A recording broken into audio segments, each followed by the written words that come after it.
tank as well as a network.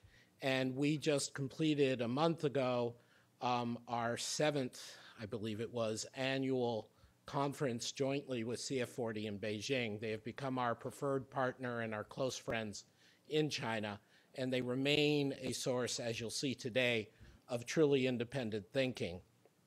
We're delighted to have them here with us, and we are going to be presenting the result of a joint report that we did on this issue of U.S.-China economic relations. Several authors from PIIE, several authors from CF40. To be clear, this is not the joint report in the sense that you sometimes see where everybody has to sign off and you get one document and where, frankly, usually it says nothing. The G7 communique managed to avoid that fate because they didn't have everybody sign off on it, apparently. But anyway, so we have a lot of common themes and common approaches, but no one unified message, except that there has to be a much more constructive approach to U.S.-China economic relations than the one the Trump administration is pursuing. We are delighted to have with us today Haiming Wang, who is Secretary General of CF40. I will ask him up in one moment. Just to remind people, this is completely on the record. We are web streaming it live. We have the benefit of a number of cameras here, which we're grateful for the attention and coverage in both China and the US, and of course across the web globally.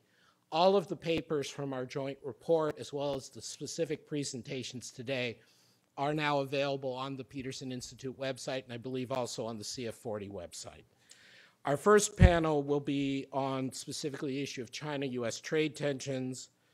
Wang Haiming will chair. I will speak. My colleague, Ha Jiming, senior fellow at CF40, who, like me, tried to summarize and pull together some of the themes, will also speak. And our Reginald Jones senior fellow, Chad Bown, will present his latest thinking on how the U.S. can work together with other countries in the WTO to deal with China conflicts. He importantly gave testimony on this to the China Economic Commission in the U.S. recently. After a brief lunch break, we will have a second panel on the issue of financial opening, where we, of course, have done so much work, starting with Nick Lardy and others, and CF40 has a special strength. Jin Zhongjia, forgive my pronunciation, the ED, the Executive Director from China for the IMF, will be speaking along with Nicholas Lardy, the Anthony M. Solomon Senior Fellow here at the Institute, Guan Tao, who was the first Senior Fellow at CF40, and a former high PBOC official will be speaking, and finally Joseph Gagnon from the Institute. But let me ask Wang Haiming to make an opening remark.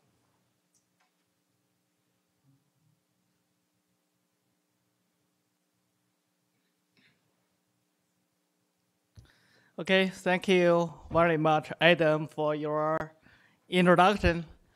Ladies and gentlemen, good morning. It is a great honor to join you here today. This is the 7th time. This is the 7th year of the collaboration between PIIE and CF40.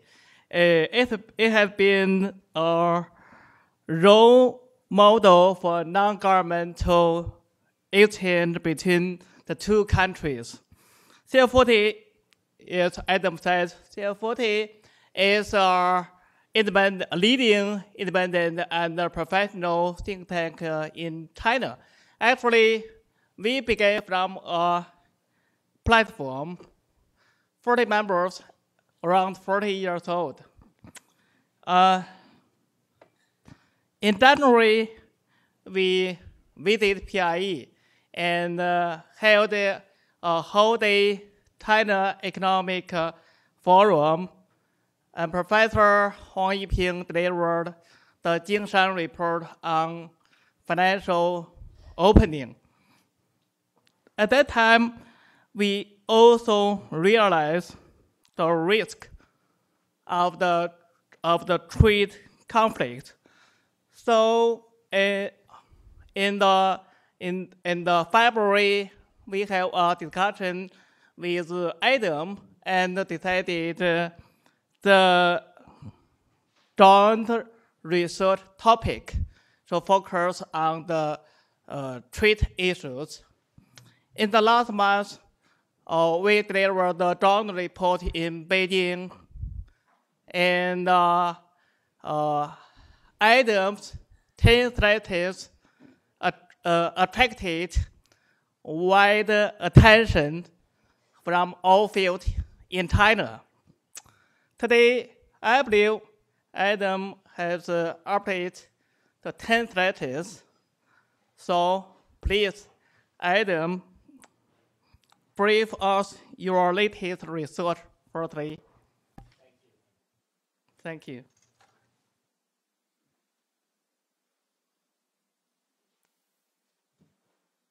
Thank you for the kind words, Haiming. Again, we don't usually, for those of you just tuning in, we don't usually introduce each other and just go back and forth. But, you know, there are certain things we learned from the party in China that are very helpful.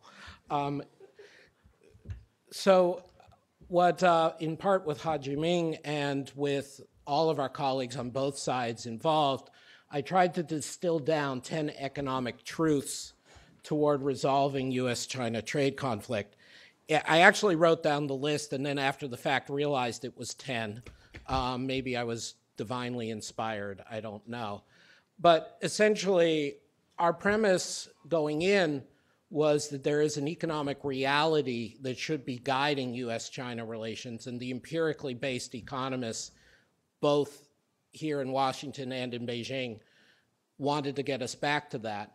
But this becomes even more pressing when we've seen the basic failure and self-defeating nature of the approach the Trump administration seems to be tripling down on at the moment. This is not an economically rational behavior. It doesn't even make sense as a negotiating tactic, as I think has become apparent.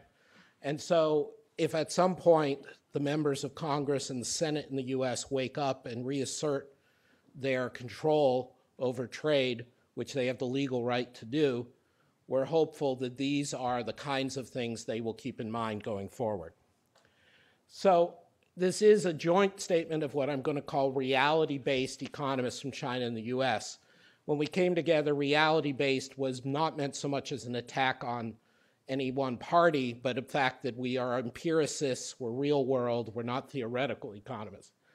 And I want to be clear, we're not saying economic peace at any price. Peter Navarro, the president's trade advisor, made a number of statements in the last 48 hours and possibly some in the last 48 minutes that struck a very national security, if not warlike tone with regard to economic matters. We're not pacifists, neither us and the US side nor our colleagues on the Chinese side. There are disputes worth having discussion over. But it is a bizarre, incorrect telling of the world to say that there's a problem that is so large right now. The China-US economic relationship is hugely beneficial to both sides, and the millions of people in China who came out of poverty is of moral and foreign policy consequence to the US. It is not solely about whether or not Americans get rich. And moreover, if we escalate economic conflict further from where we are now, there are real costs to long-run economic growth, to financial stability, and potentially to peace. It's not worth it. Just full stop. The path we're on is just not worth it. There are, however, points of genuine economic dispute which have to be addressed. This isn't just about us standing up and saying, as McNeil Lehrer used to do in the US, both sides have a point. No, there are some genuine disputes, and not everybody's pleased on each side with where the disputes are. But I want to emphasize, neither the bullying threats as a matter of tactics, nor the US government, the Trump administration getting bought off with some kind of purchase agreements for selected industries, nor this game that they seem to be playing to try to force as much US production home, quote unquote, as possible. None of that is going to serve the US interest, none of that is going to serve the world economy, and none of that will resolve the true underlying areas of dispute between China and the US. So what should be done? First, the real issue underlying everything is slowing growth in both countries. Don't make it worse by blaming trade.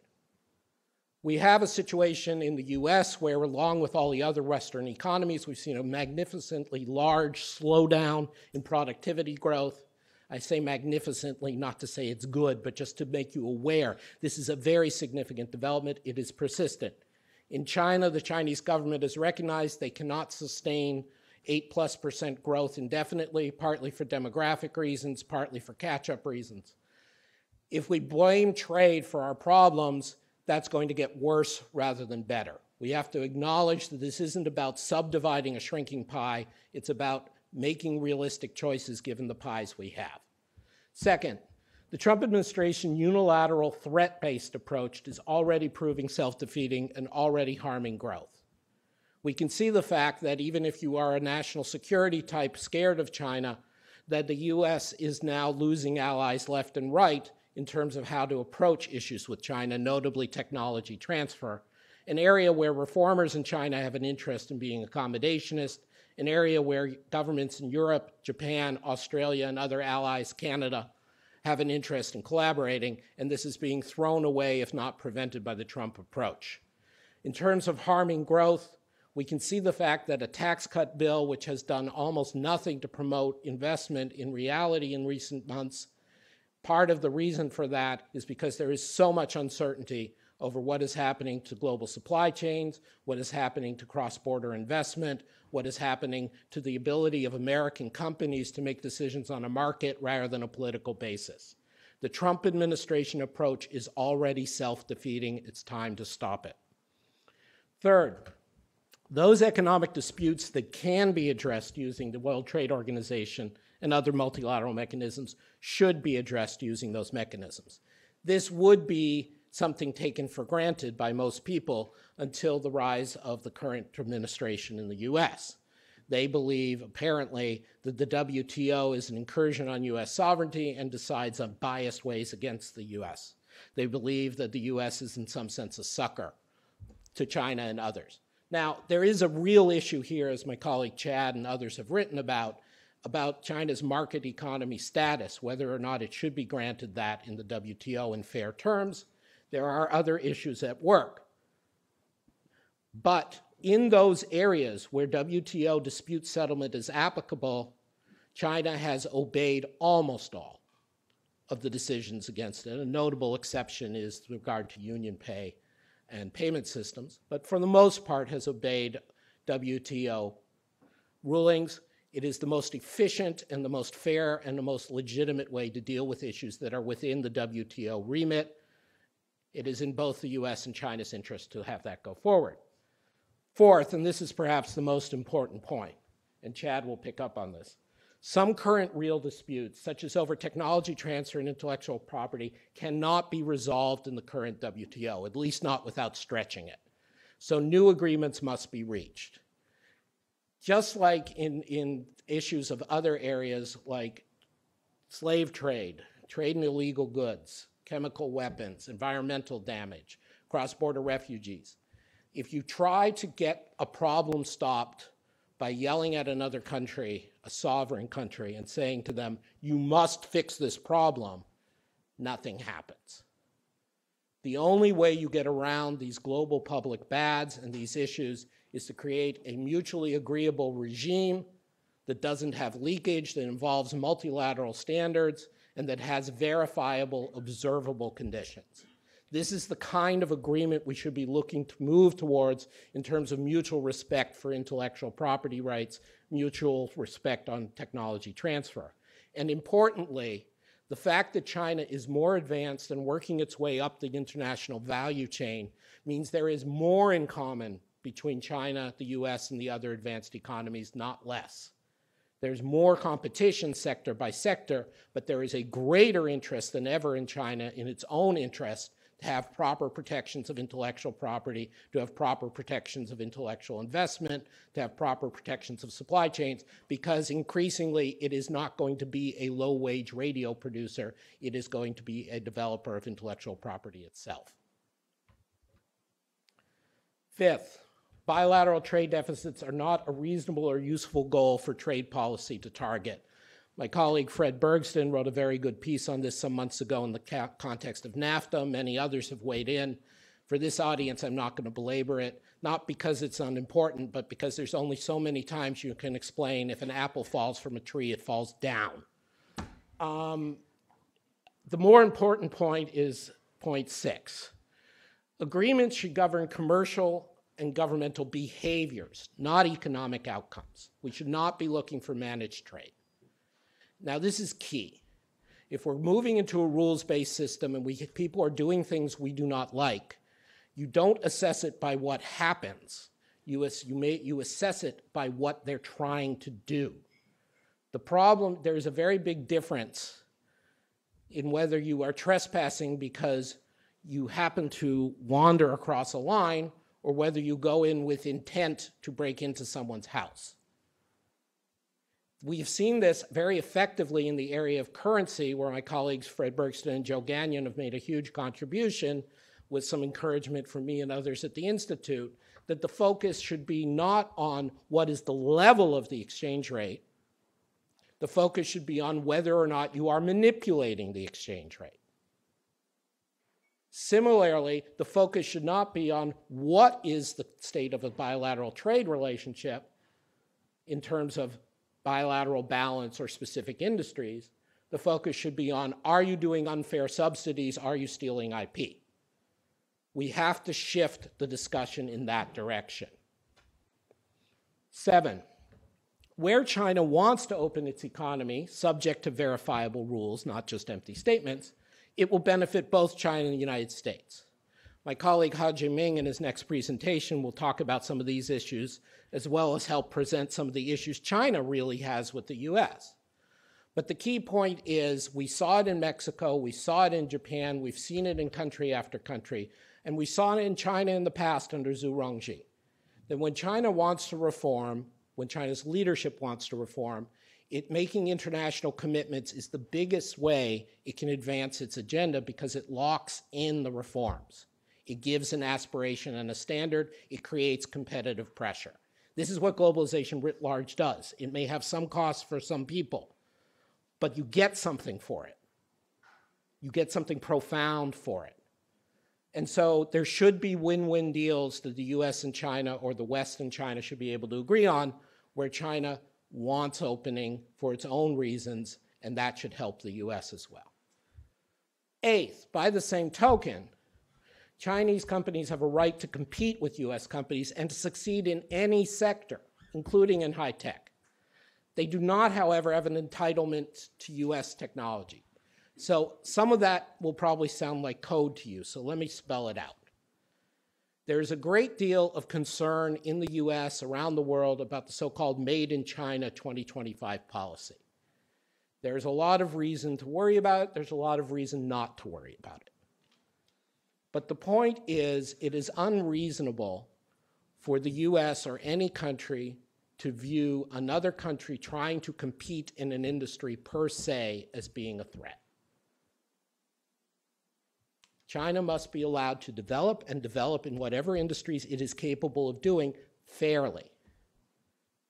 And of course, people in the Trump administration will say, well, that's all they want, but that's not really what they're saying.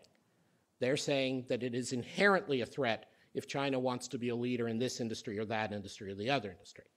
And let's be clear, the US has made proclamations of that sort at various times as well. There's nothing inherently evil about a country aspiring to being a leader in a given tech industry. The question, again, is what behaviors you undertake to do that. But there is a point where I think I and many of my colleagues would like to push back on some of the Chinese government and corporations. You sometimes get the sense that there is this entitlement that technology must and should be shared. That if the US has a high-tech industry, has a particular technology, or Japan does, China should be able to buy it, and not very expensively, or should be able to get it. That's not how the world works, or at least that's not how the world should work if we want there to be continuing innovation and we want there to be fair treatment of business. China does not get to say, oh, you're in that, why don't you give us that technology? That's not how it works. Last 2 points. The United States should not try to block China's increasing role in international economic governance. The Trump administration should not withdraw from the institutions and rules-based system its predecessors led in creating. The second half of this paragraph is, I assume, of no objection to anyone, especially since you all read my Foreign Affairs article explaining why this was in the US interest not to withdraw. Joking aside, the key point is the first one. As a number of us at this institute have been arguing for over a decade, China is a reality. It is huge in economic terms, in population terms, and the world does not need to be run among a small coterie of people in Brussels, in New York, and Washington. In fact, the world needs to be run, including others from other parts of the world. Governance has to shift to allow this. We saw the folly of trying to oppose the creation of the AIIB by the previous administration, the Obama administration. Nick Lardy, Fred Bergsten, and I all spoke publicly in this room against the folly of trying to oppose that, not because we wanted to undercut the multilateral system, but because if China wishes to get out there and do something constructive, it should be allowed to do so. Similarly, the IMF deserves a much better deal from the US in terms of getting recognition for quota review for funding, as our colleague Ted Truman has argued several times. There's a whole host of areas, and then of course questions of governance. But the bottom line is the bias should be the US should welcome China in, subject to China playing by the rules. And what has happened is the US has repeatedly not given China a chance to play by the rules and tried to block their ascension, and that to me is wrong. Finally, if we can ever get out of the current conflict, expanded two-way cross-border direct investment should play a role in improving China-US economic relations over the long term. Now, there are people in this room who will remember, I see some ex-officials, the attempt to negotiate a bilateral investment treaty between the US and China at the end of the last presidency in the US, and it failed the effort, and the effort failed probably rightly, because my understanding is the Chinese negative list was unboundedly long, and it could not be workable. Nonetheless, as studies from the Peterson Institute have shown repeatedly, in general and with respect to China-US, the best way to integrate economies in many ways is through cross-border two-way direct investment. This has economic benefits in terms of transfer of expertise. This has direct job benefits in terms of creating new jobs in the areas of highest pay and highest comparative advantage.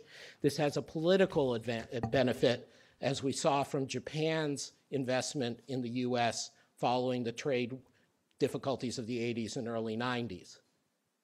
We're not going to turn around and do a BIT tomorrow, a bilateral investment treaty tomorrow, but those responsible parties on both sides of the Pacific should be realizing that is the goal we should be moving towards in future. Thank you very much.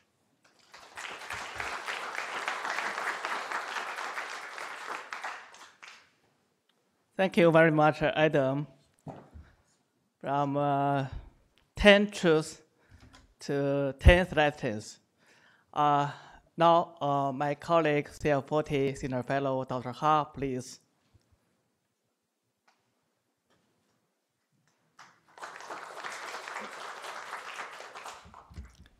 Good morning, everyone. My presentation consists of some of the takeaways from the articles that CF40 contributed to the joint report. I don't try to be exhaustive, but I will, the presentation focus on the causes of the trade friction and possible impact on the two major economies. My colleague, Professor Liu, highlighted a few factors. He thinks these are the background behind the Chinese and behind China and US trade frictions. One is the relative change, the change in the power, relative power of the two economies. The Chinese economy grew in the past half century, accelerated growth from 6-ish to almost 9 to 10% of the more recent years. And also during the same time, the US economic growth slowed to around 2% in the past 20 years on average. As a result, China's contribution to global growth surpassed the US by a very wide margin. So that's background number one. There are a few other backgrounds. One is the difference in the economic systems between the US and China. The Chinese economy is still quite, rely on the state and SOEs. At least it's viewed by many US economists or politicians. And the third is the, also Adam mentioned that the Made in China 2025 program, that sort of make it uneasy for some politicians in the US. But personally, I think this Made in China 2025 initiative is just a very vague objective China tries to achieve, but I don't think there are, we should read too much into it.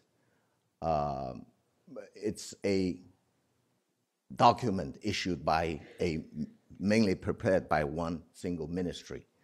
Of course, you can also see the State Council sort of endorsed this initiative, but it's a vague plan. Anyway, of course, the trade friction between the two countries, Professor Lu said, should be understood in a broader context. For example, the US national security strategy make China a strategic competitor. And several documents, US documents, ensuing documents also made the same definition for China. This is in contrast to the previous definition of China to the US.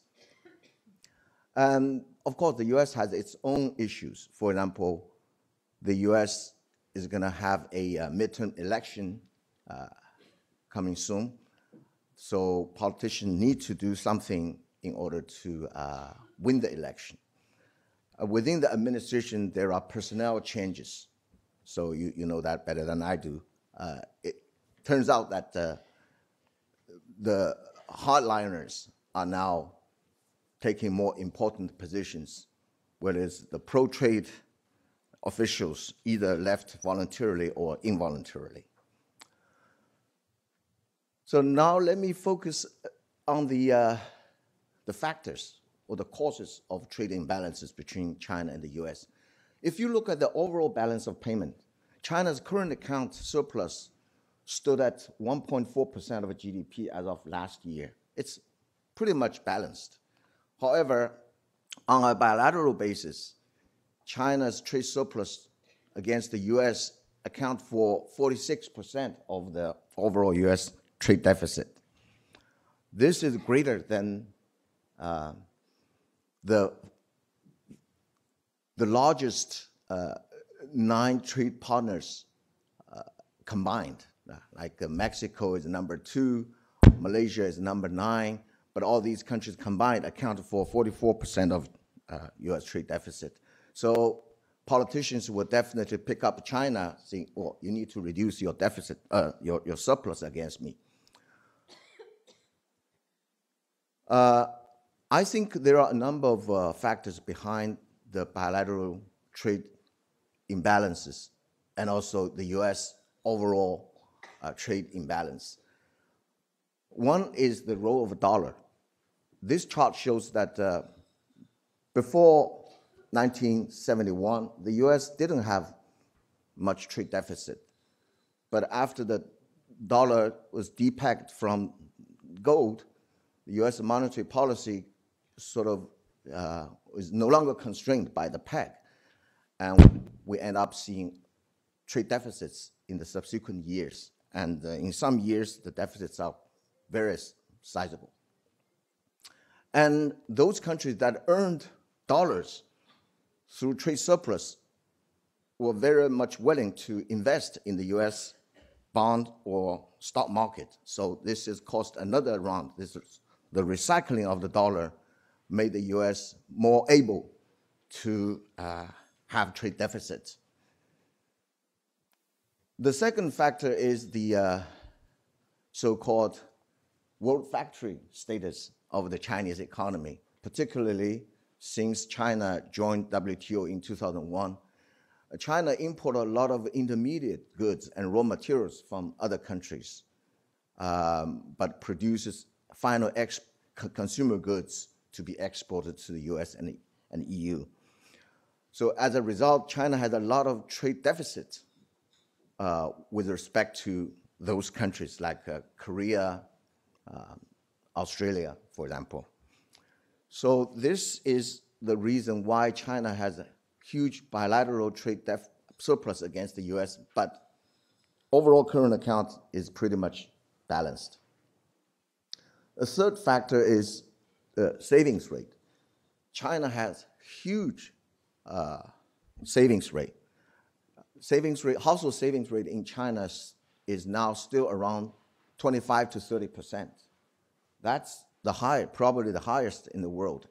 If you add corporate and government savings, it's now 45%, compared to high teens in the US and UK. That is probably why US and UK always have trade deficit. China and countries like Singapore, Japan, Hong Kong seem to enjoy a huge trade surplus. But looking forward, I do think China's savings rate will go down alongside population aging.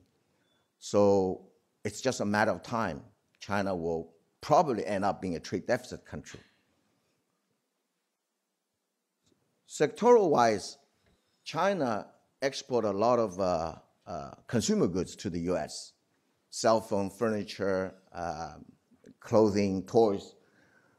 The bad news now is the US is still planning to impose 25% tariff on 50 billion Chinese exports. But the good news is these products probably do not include much of the major exports, China's export to the US.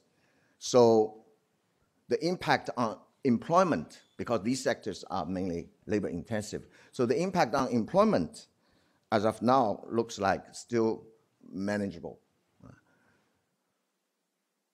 But if you are interested in a quantitative assessment of the possible tariff on China, here I provided some estimates.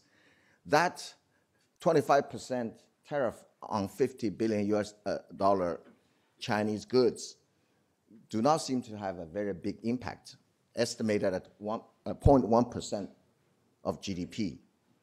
But if trade friction escalates so that China's export growth decelerates sharply, say by 100 billion US dollar, then it could have a much more significant impact on the Chinese economy. The point estimate is 0.8 percentage points. So China could still grow, 5 to 6%.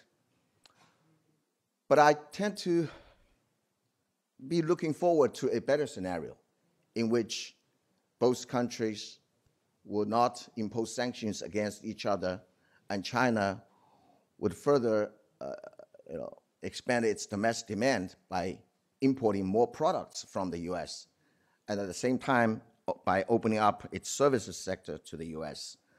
So in this scenario, the impact will be very small or even nil.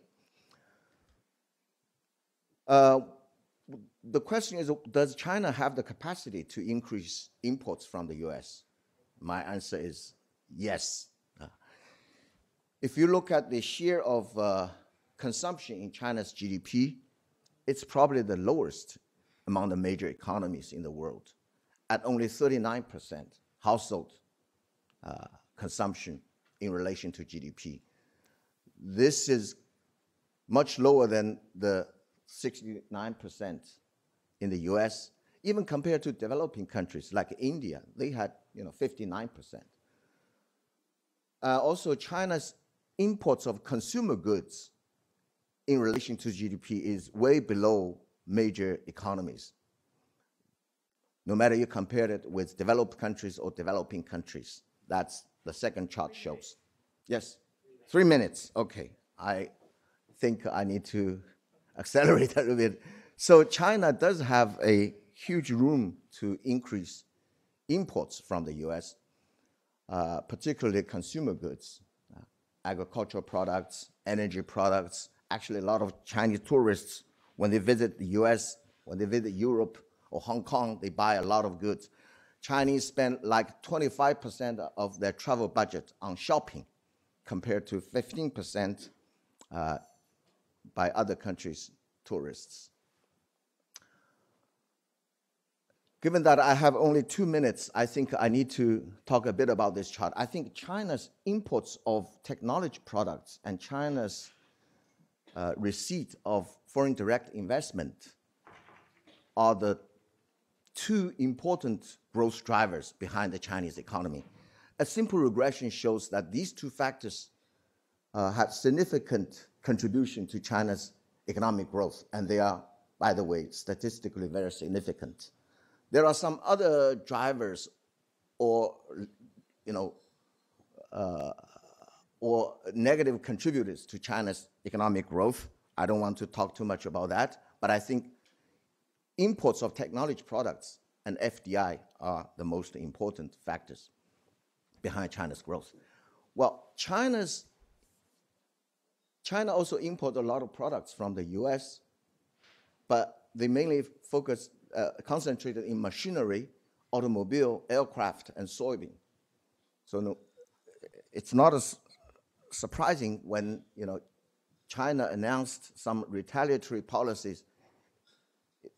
It tends to focus on these sectors.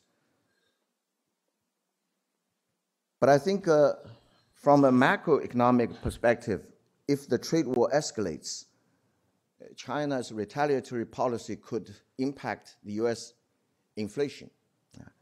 And actually, inflation in the US is already on the rise due to many domestic factors. But a further increase in inflation could prompt the Fed to increase interest rates at a pace that are faster than many market participants envisioned. That may not be helpful for the US economy, particularly for the US stock market, and it will hurt economic growth. It will hurt financial stability as well. Thank you very much. Thank you very much, Dr. Ha. I forgot to tell you our speaker have only 50 minutes. 50 minutes. Our next speaker is Mr. Ted Brown. Ted, please.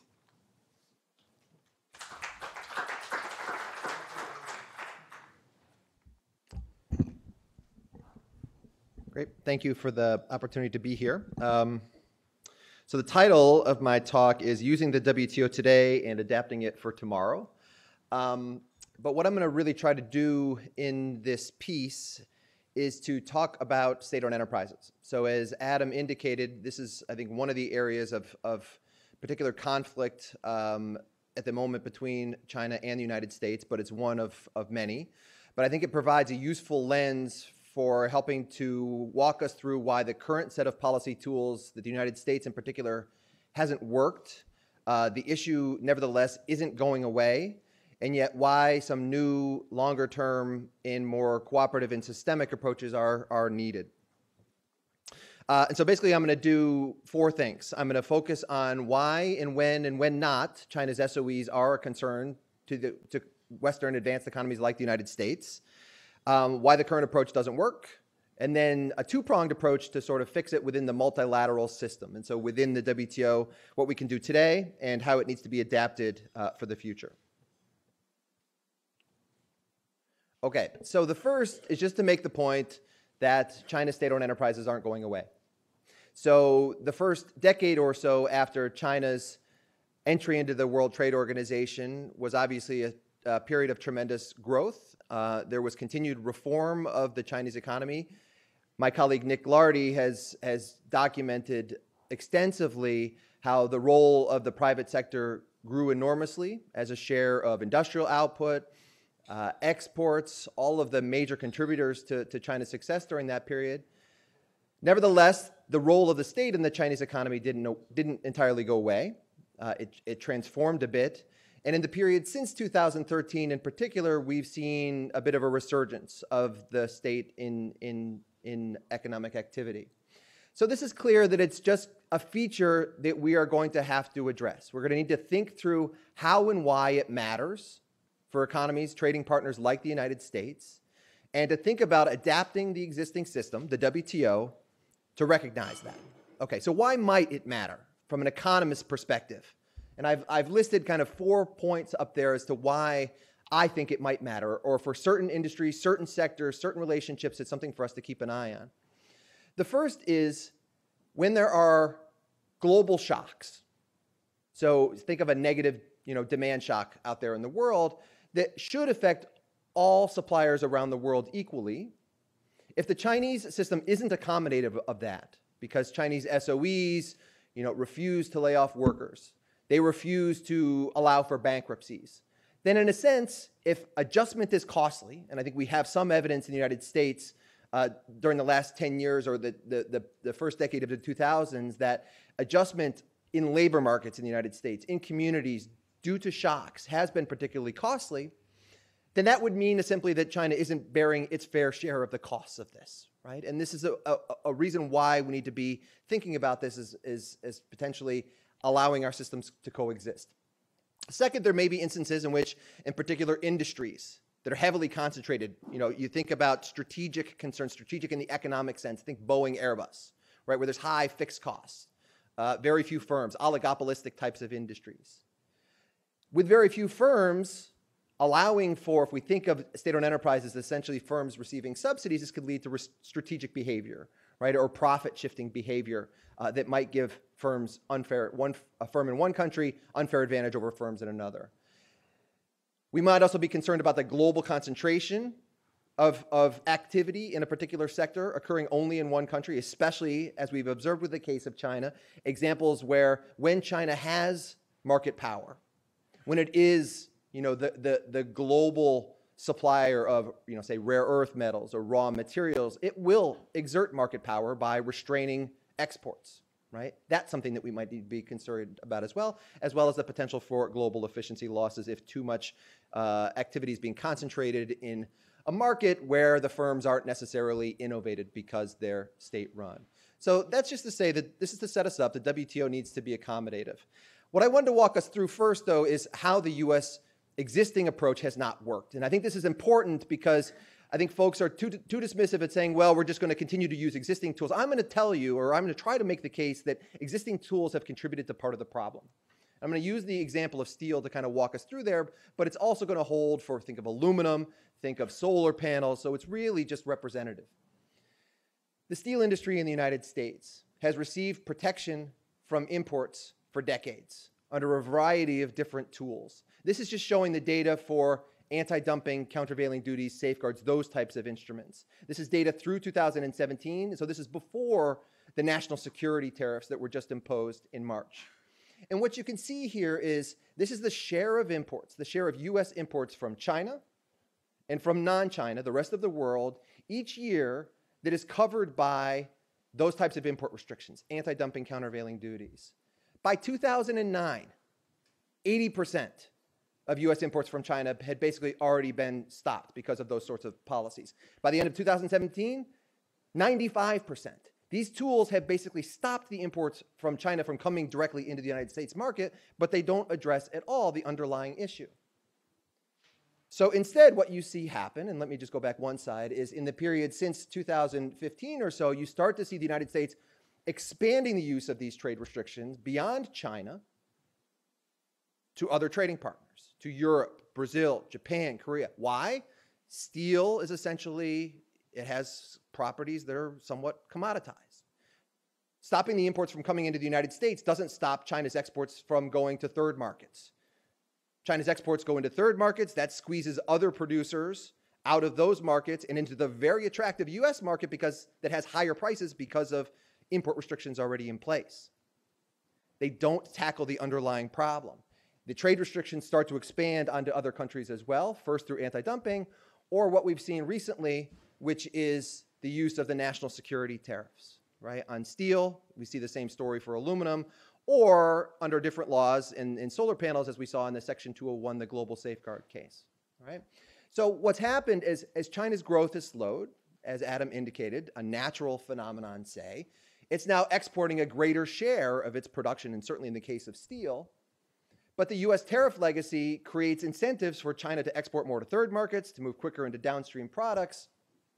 And the US then application of import tariffs onto third countries exacerbates the problems, right? With countries that haven't contributed to overcapacity concerns, now all of a sudden the United States is targeting, quote unquote, its economic allies, right? Economic allies in the sense of being more market oriented, having the same sort of concerns that the United States does with state-owned enterprises and those sorts of non-market activities.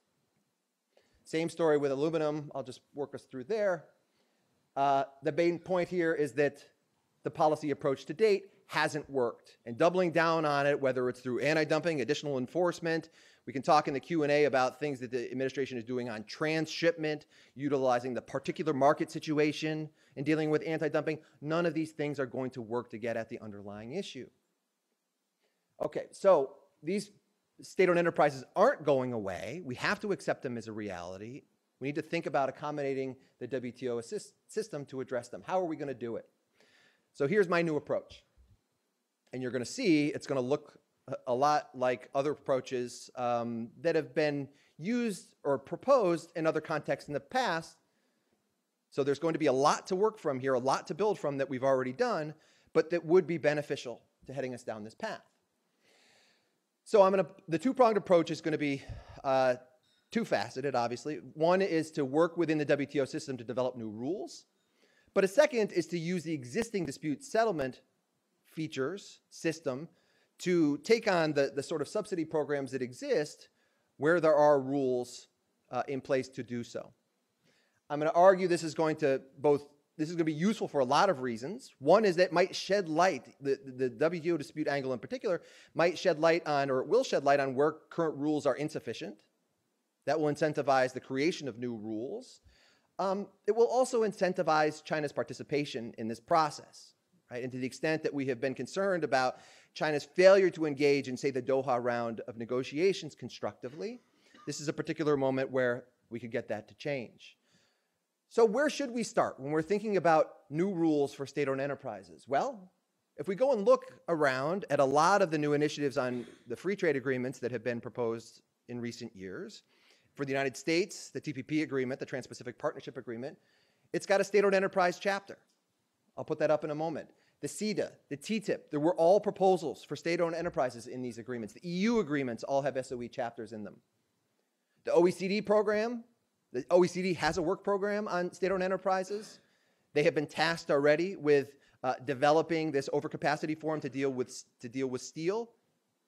At the G7 readout for the communique, or the G6, I guess, communique that came out over the weekend, there was acknowledgement of this issue also applies to aluminum and other high-tech sectors. So there is seemingly an engagement by the other advanced economies to get on this issue, or to address this issue.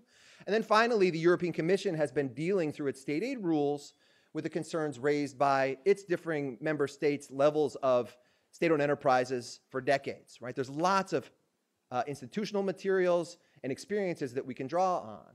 This is just, if you don't remember the TPP agreement, this is the SOE chapter, it's there. We can go back and read it and learn from it.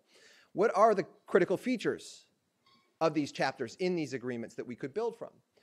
Obviously, transparency, and this is one of the big concerns with the Chinese approach of having government officials, Communist Party officials, potentially sitting on the board of companies, right? Potentially directly, indirectly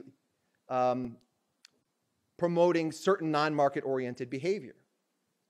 We need to understand if there is going to be an SOE, if it has non-market motivations, you need to know what those are ex ante, right? They may be perfectly legitimate. It may be that they're worried about employment concerns. It may be that they're worried about servicing underserved populations, poorer populations, that they might have non-market, non-profit oriented motives, but you have to understand what those are ex ante in order to evaluate behavior ex post. These agreements have principles to guide behavior on non-discriminatory treatment, commercial considerations, but then finally, this thing is going to need to be enforceable. So we need to stick it into trade agreements that will mean the rules get abided by. Now, could this happen at the WTO immediately? Probably not, right? The Trump administration has triggered a bit of a crisis in Geneva with along a number of different dimensions. They're holding up appellate body judges. Their rhetoric in terms of the appellate body and jurisprudence has delegitimized a number of rulings and threatened sort of the independence of the organization. And then obviously the recent behavior, the trade policy decisions that have been taken so far, the national security tariffs on steel and aluminum, the potential national security tariffs on automobiles, the Section 301 investigation, all of these things are working at the outer limits of WTO rules. Trading partners have filed disputes, but equally concerning is trading partners are themselves engaging in retaliation or rebalancing, and especially in the context of the steel and aluminum tariffs, that is in and of itself pushing at the boundaries of acceptable behavior under the WTO. Okay, so it's not as if the WTO, separate from these issues, isn't already under stress. That being said, let's put it under more stress. So how are we going to do so? Well, I would propose, in addition to this WTO set of negotiations for rules on state-owned enterprises, and again here, I don't necessarily have in mind a Doha round single undertaking approach. I think you could do this as a plurilateral group of like-minded countries, the United States, Europe, Japan, Canada, market-oriented economies. But I think negotiating this with China would be important. But at the same time, filing a set of WTO disputes against China on this issue, state-owned enterprises, subsidies, in conjunction with one of the other critical issues that Adam identified, which is intellectual property, forced technology transfer, investment restrictions. All of these should be put on the table. Agreed, it would put stress on the WTO system, but the system is already under stress. It's sort of at a make or break moment right now. Even where we don't think that there are clear thou shalt not rules within the WTO on these matters, I would argue that there's a clause in there where you're allowed to bring these things called non-violation complaints under Article 23. Again, even this process I think would be useful also from China's perspective, right? It not only puts the spotlight on the concerns that the United States, Europe, other countries have with what's going on in China, but it would help China understand specifically what those concerns are, so that when negotiations take place for new rules, they better understand what the perspective is of the other side. And then two things: disputes, negotiate a subsequent or a plurilateral agreement. What would the plurilateral process look like? Critical mass of countries, not the entire WTO membership, but I would argue include China in the negotiations relatively early on. What's the strategy there? I think China would be incentivized to participate because it has this potential of a WTO dispute action sort of out there hanging over its head, right? If you're not at the table, negotiating in good faith, engaged cooperatively in this, the rest of the WTO membership through this collective dispute could get authorized WTO retaliation. Have we seen examples of these types of plurilaterals? I would argue yes. The Information Technology Agreement, we've seen these back in the 1970s, the GATT Tokyo round codes. Again, last slide, we need both short and long run approaches to deal with these concerns. But I would argue a lot of the work, a lot of the groundwork certainly has already been done and is out there for us to make legitimate assessments of this to see if these are the right approaches. We can now look at these SOE texts in great detail and assess whether or not they'll do the job. But again, I think this needs to be part of a longer term grand bargain between the United States and the West and China on all of these issues. Thank you.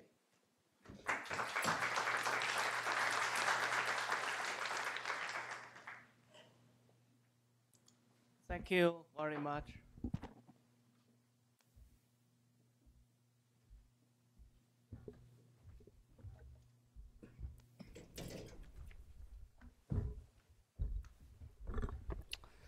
So now, is the Q&A session. Any questions? We have about 50 minutes. Fred, okay. Hi, Fred Bergston here at the Institute. Thanks to all of you very much for coming. A question to Professor Ha. In your slide that talked about the economic impact of a trade war, you suggested that China's trade surplus would drop by $100 billion and cost China 0.8% of GDP. I was puzzled by that. My understanding is that China plans to retaliate dollar for dollar against U.S. restrictions. And if that was the case, I don't see why there would be any change in the trade balance.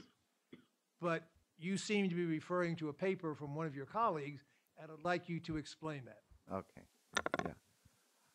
yeah. First, that $100 billion is a very ad hoc assumption, because we really don't know if, the situation worsens, to what extent it will worsen. So it's a arbitrary, kind of an ad hoc figure. But $1 for the retaliation for U.S. Trade policy in China is not possible, because the U.S. exports to China is much smaller than China's exports to the U.S. U.S. export last year about $130 billion of products to China, whereas China exports $500 billion products to the U.S. So dollar for dollar, only to a limit. So we are thinking about a arbitrarily very bad situation. So if China, actually President Trump once mentioned China should reduce trade surplus by $100 billion. That's probably, a number that we used as a reference in this hypothetical numerical analysis. The trade war would have to go well beyond. Oh yeah, well, of course, yes, yeah. Just for the record, I don't want to get into back and forth with my friend Jiming, but the numbers he gave on inflation coming out of the trade war between U.S. and China for the U.S., at least in my opinion, would be vast exaggerations. So just as the scale is different on that issue, I think the idea that there would be significant inflation in the U.S. from this is not something I would rely on as a forecast. Thank you. To the other questions? Okay. Yes, my name is Jo Griesgraber. I'm with New Rules for Global Finance. It's a nonprofit organization in the U.S. Thank you. This is very enlightening. I did want to ask Adam, in your 10 points of summary, there was a gap that I hoped you discussed at some point, which was, what about the unintended consequences of increased trade or changing trade patterns, and what it does to labor policies in the United States, and who is put out of work and who benefits, as well as I could say, the distribution of wealth within the country. But many of these side effects we are now recognizing were not addressed previously, and I'm wondering if your team had considered those. Thank you. Thank you, Joe.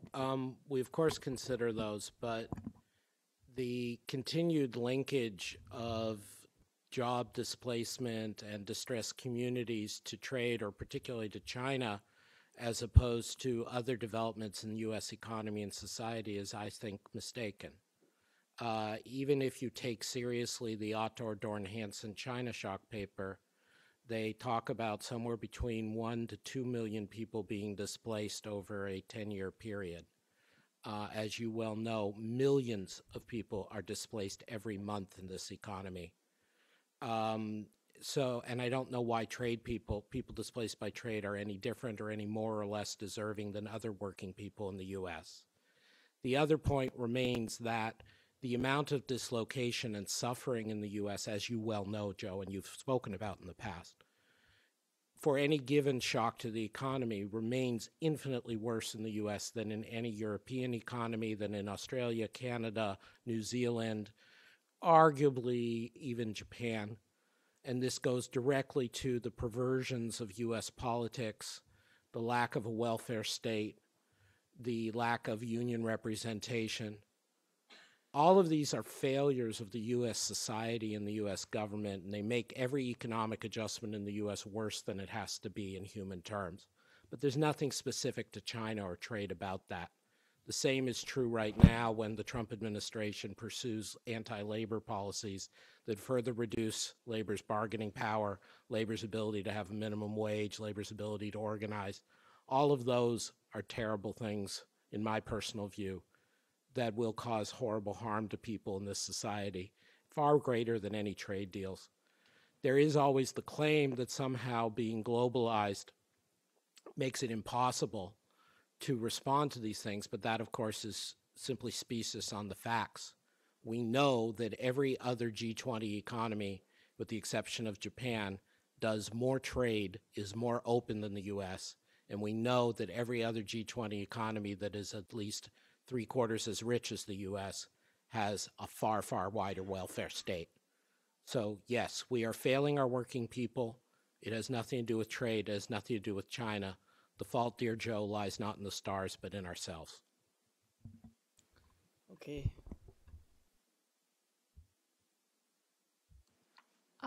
Thank you. So I'm a reporter with China's Caixin Media, and my question is for Dr. Ha. So I'm wondering what's your response to Dr. Bo's presentation on SOEs? How much negotiating space do you see in SOEs, especially like in terms of subsidies and board members, and in this regard? Thank you. The last part of your question. It's just how much negotiating space do you say in SOE, subsidy rules and board members control it? Okay. Yeah. I don't have much research done in this area, but I think SOE reform in China is taking place at its own pace, right? And I do think too big a role assigned to SOE is probably not going to help to improve China's economic efficiency. Actually, one of my studies, which I didn't talk too much about, is when the size of SOE grows too big, it could even have a negative contribution to the Chinese economy. But I think the Chinese government has already determined to pursue SOE reforms. It was stated in the 6 years ago in the 18th Party Congress, and recently it's been repeated a number of times. But I think the direction is correct. But we need to see the outcome, and I hope we don't have to wait for too long before some encouraging outcomes are being seen. But when SOE participate in international market competition, certain rules, I do agree with Mr. Bao, certain rules need to be modified to have a level playing field for every participant. Private company and SOEs are different in nature. I think China over time needs to develop its private sector so that the private sector could play a dominating role in the economy. That is what many people anticipated many years ago when China accessed the WTO. I think China should move toward that direction, And I do believe China will move toward that direction. Thank you. Okay, please. Thank you. Dong Huiyu with China Review News Agency of Hong Kong. Tomorrow, Trump and Kim summit will be held in Singapore. And we also see the upcoming June 15 as a deadline of U.S. initiating the tariff on Chinese goods. So how do you predict the approach of Trump administration in terms of the trade issue? If this summit goes well or did not go well? So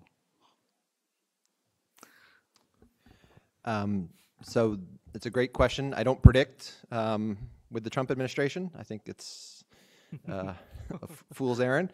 But I do think we need to recognize that regardless of what happens with the summit, the Trump administration has shown that it will impose tariffs.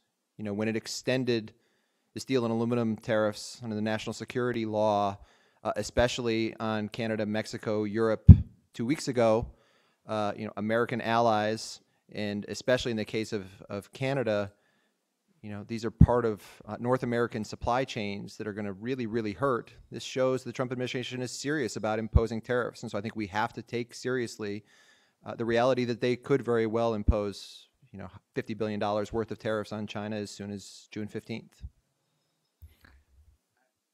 Just a small additional point. People at times have talked about linkage, whether or not U.S. Trump administration feels it needs China one way or the other, North Korea. I think they will rationalize it either way. If they have a success, what they deem a success in the Kim-Trump summit, they will say, look, we did that without China, we get all the credit, fine. And if they have a failure, they will say, well, look, it must have been China's fault. So in line with Chad, my expectation is the results of the summit will have no effect whatsoever on the decision to make tariffs. Tanisha, the gentleman there, please. Sorry. Okay. Thank you. This is a question for Dr. Bong. So in your presentation, could you identify yourself, please? My name is Hai-Ming Fang from University of Pennsylvania. This is a question for Dr. Bond. In your presentation, you highlighted that SOE, Chinese SOE, seem to be a problem that needs to be addressed in WTO negotiation and so on. And following up on what Dr. Haas said, I felt like, you know, you emphasized in your presentation some of the advantages that SOE might give to, you know, in dealing with negative shocks and so on. But SOE itself came with lots of costs in terms of inefficiency. You know, SOE has been shown to be inefficient in investment, in R&D, and so on. So I'm a little bit surprised that you put so much emphasis on dealing with SOE as the issue between China and the US in the trade negotiation. And I just want to hear some of your additional thoughts. Thank you. So again, I guess I would just go back to the idea that in areas where China's SOEs are extraordinarily large, and so their inefficient decisions impact global markets, that matters for the United States. They're able to impose costs on other countries. And so if we think adjustment costs are important, for example, it's really, you know, the dislocation of resources, labor, firms going bankrupt in the United States isn't costless for resources to move to different sectors of the economy. Then China, by not allowing those same costs in its own country, is imposing extra costs on others. That's essentially, I think, what the argument is. But you do have to buy into this, you know, argument that there are adjustment costs out there. The second and the other issues is potentially on concentration. You know, steel may not be a great example, but if we're talking about SOEs in commercial aircraft or in high-tech industries that are much more concentrated, those may be of concern as well. And so, but I do think it needs to be thought about. Not all SOEs are something that you need to worry about if you're the United States, but I think you can use economic criteria to justify where and when you do need to be worried about those and help those write down the kinds of rules that you would need to have these different systems of economies being able to get along. Okay, the last questions. Thanks. Zhenhua Lu, South China Morning Post of Hong Kong. If I can quickly follow up my peer's question on US-China trade disputes, upon the information presented before us, including those leaked negotiating documents of both sides in Beijing, and also the development on ZTE, and also reported China's offer to buy 70 billion US products. Do you think that are the two sides able to reach a trade deal before the deadline of Friday? And second question is about, do you think that the US Congress has few ways or have a few methods to actually stop the administration to moving forward on the ZTE deal, which is announced by Secretary Wilbur Ross? Thanks. So I think what you have to remember with the Trump administration, again, you can't predict, right? But what you have to recognize about this administration is it likes to go to these laws that give it executive authority to change things. So the national security law, the Section 301 law, these are areas where it doesn't have to go to Congress. It doesn't have to go through some investigation process where there's, decision makers, judges at the International Trade Commission to tell them that they can or can't impose tariffs. They can do it unilaterally. And even if you come to an agreement with China, that law still exists, still provides the president with the authority to change his mind at any moment in time. And that's not going to go away unless Congress takes that power away from him. And so there have been some discussions about that, but it hasn't materialized yet. We'll have to wait and see. But under each of these laws, steel and aluminum, the Section 301, or potentially the national security case on automobiles, the president is doing this under authorities that give him a tremendous amount of discretion, that once you've opened up that Pandora's box, it's hard to negotiate with a partner because the partner knows, even if you promise me today not to impose these tariffs, you may change your mind and do it tomorrow because the law is still giving you the authority to do so. Okay, thank you very much for the excellent and discussion. same question about ZTE. the U.S. Congress has, I don't think we're not going to comment on any specific company. Okay, thank you very much. It's a pity we have to finish here. The 15 minutes, we continue the next session with China financial opening. Thank you. Thank you.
At the Peterson Institute, we have a working lunch, and we appreciate everyone fighting through the line. This is obviously a very popular event.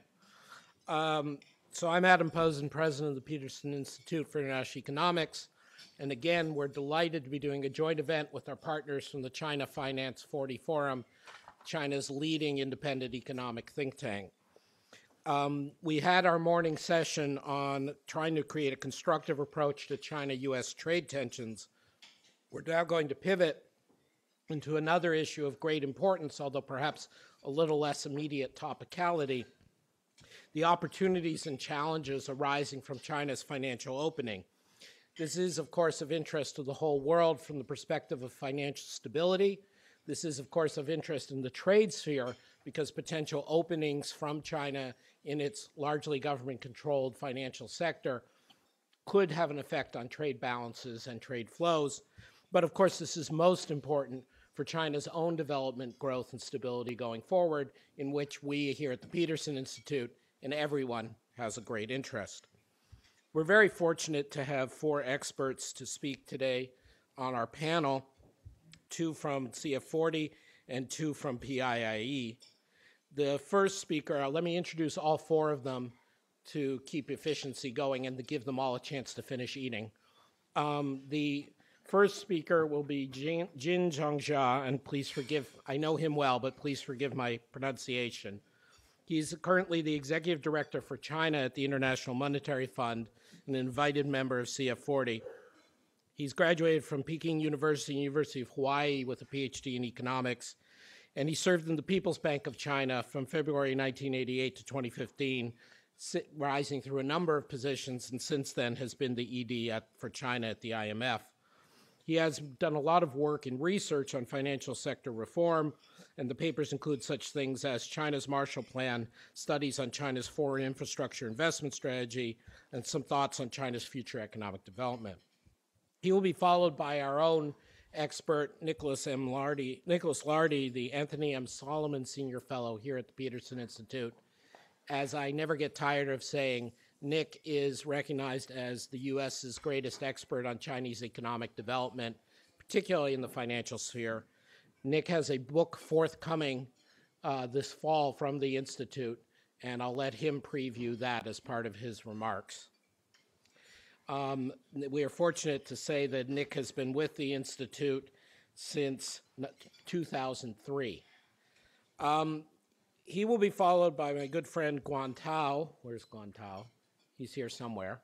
Guan Tao was the first, as mentioned, was the first senior fellow full-time at CF40 as it transitioned. There's Guan Tao. As it transitioned from being a network to being a think tank. He previously has his PhD from Beijing Normal and a master's from ANU in Australia. He had been from 2009 to 2015 the Director General of Balance of Payments in the State Administration of Foreign Exchange. In other words, the critical analytical mind at SAFE, part of the People's Bank. He's the author of several books, including The Nature of the Exchange Rate, The End of a Bubble, and The Game of Exchange Rates. And then finally, we have a lovely pairing on exchange rates as well. My colleague, Joseph Gagnon, who is senior fellow here at the Peterson Institute. Joe works in a number of areas, but most notably on exchange rate policy and impact, which, as mentioned, he and Fred Bergston are co-authors of a seminal study on that. He also works in the area of monetary policy, including unconventional monetary policy. During his long and distinguished career at the Federal Reserve Board, Joe was one of the staff who helped develop QE1 and joined us at the Institute shortly after that. So let me turn it back to, Dr. Jin from the IMF and CF40 to start off. Thank you.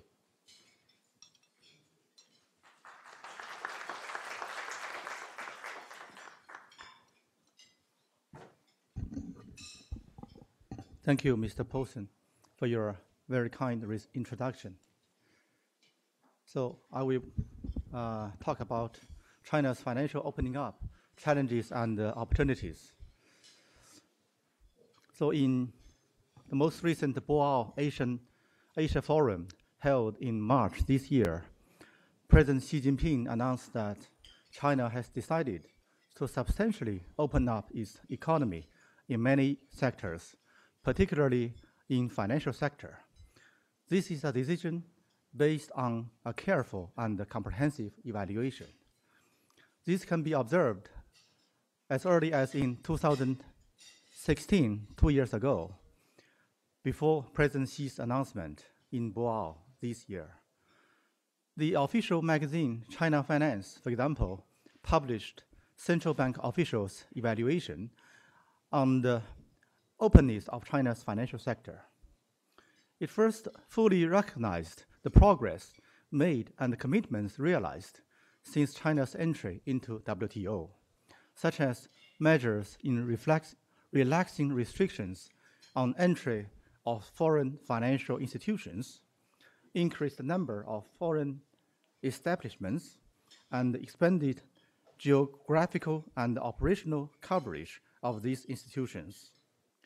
In financial market, the bond market has been opened to foreign investors, including non-financial companies, commercial banks, international financial institutions, and the governments for the issuance of local currency denominated panda bonds.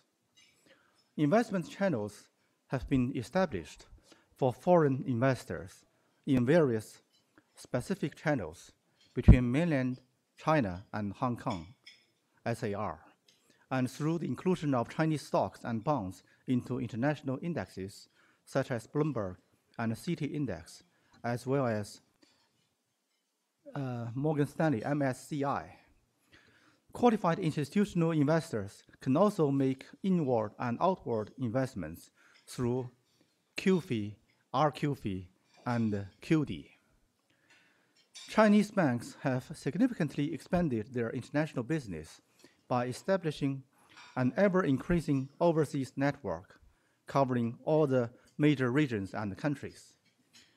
The official inclusion of renminbi into the SDR basket of IMF was an international recognition based on the fund's existing freely usable currency criteria. In spite of these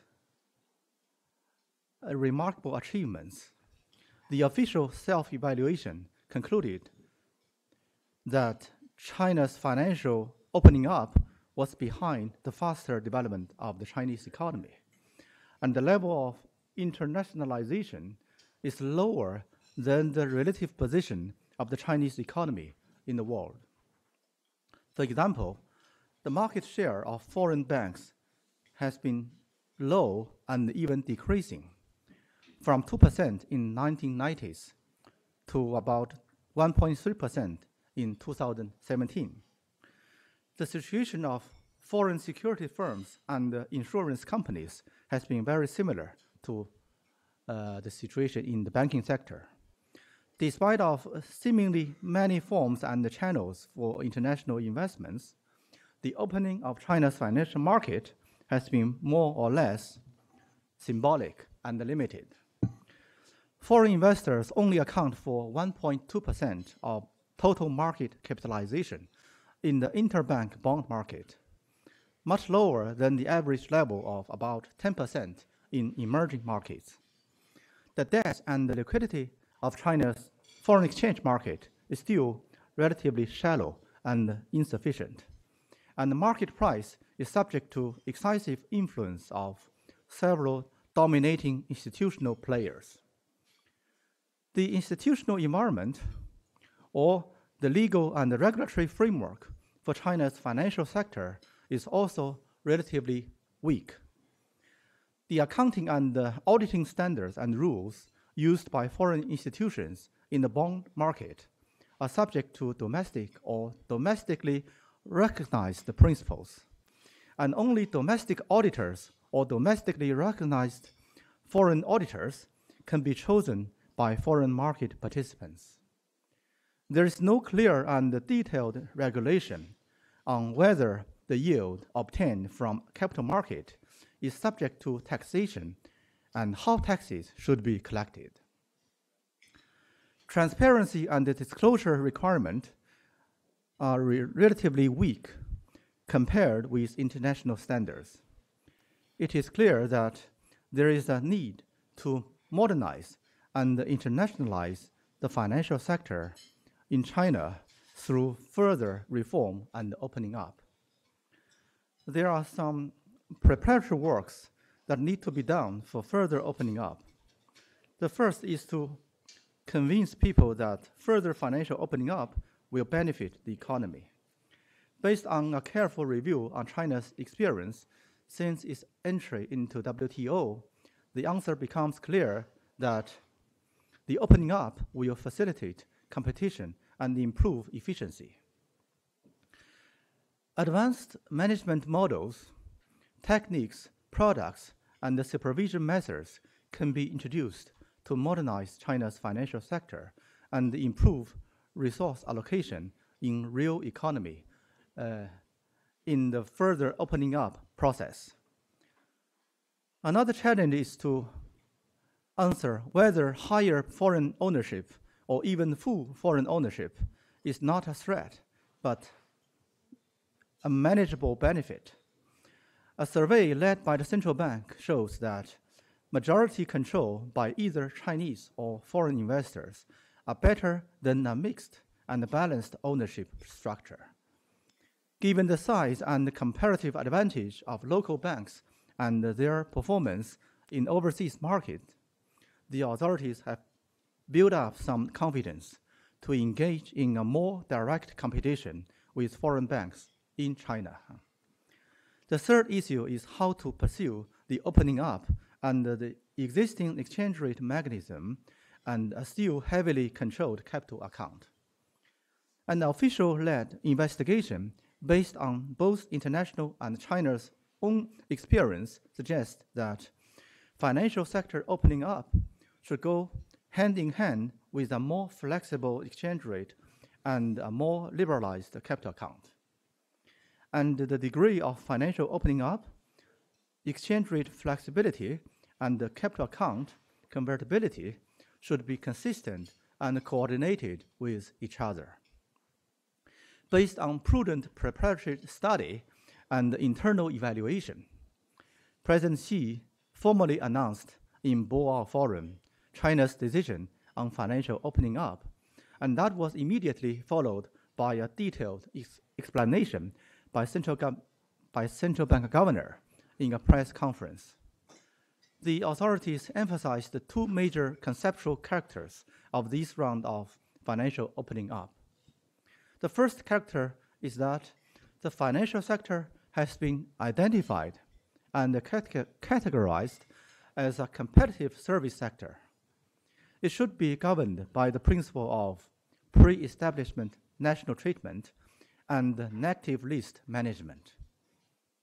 Given the size, complexity, and the international connectivity of China's financial development, China can no longer justify its level of openness merely based on its commitment to WTO and must go beyond to accommodate the ever-increasing needs emerging from its own economic development and upgrading process.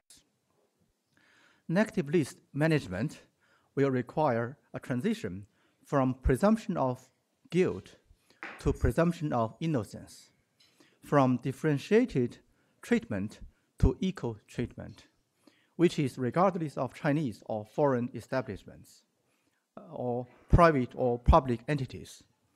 The goal is to achieve equal rights, equal opportunity, and equal rules for all kinds of market entities.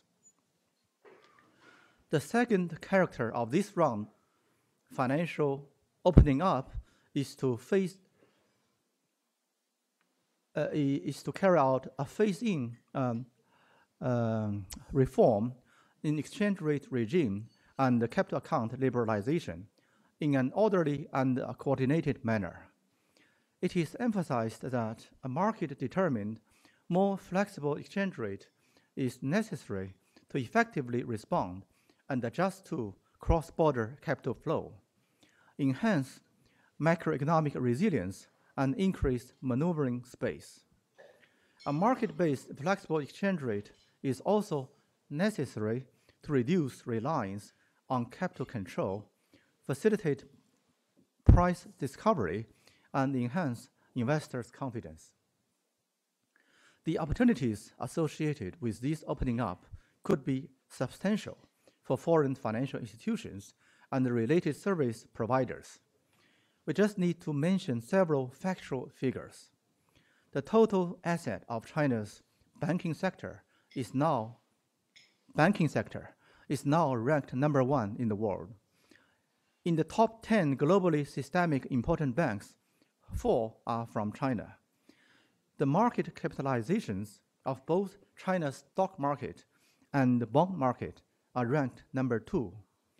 The premium income of China's insurance industry is also ranked number 2, only next to that of the United States. The policymakers have emphasized the importance of risk management during the opening up process and have reiterated that opening up does not imply a loose regulation and the lack of market discipline. It is important to note that before the official announcement of this round of financial opening up, the authorities had already implemented a wide-ranging measures to rebalance the economy and manage financial risks, and had yielded positive results. For example, the current account surplus has declined continuously from 1.8% in 2016 to 1.3% last year. The financial supervision framework has been restructured and consolidated. The high growth of total leverage ratio in the economy has been stabilized. Excess capacity in iron, steel, and coal industries has been reduced and the profitability had recovered. Excess inventory in housing sector had been effectively and partially absorbed up to now, and the local government debt had been put under more stringent regulatory and legal constraint. And the money supply and the inflation had been effectively contained. So in conclusion, the new financial opening up in China may imply great opportunity if risks can be reasonably managed, and it deserves greater attention and close monitoring. Thank you, Chair.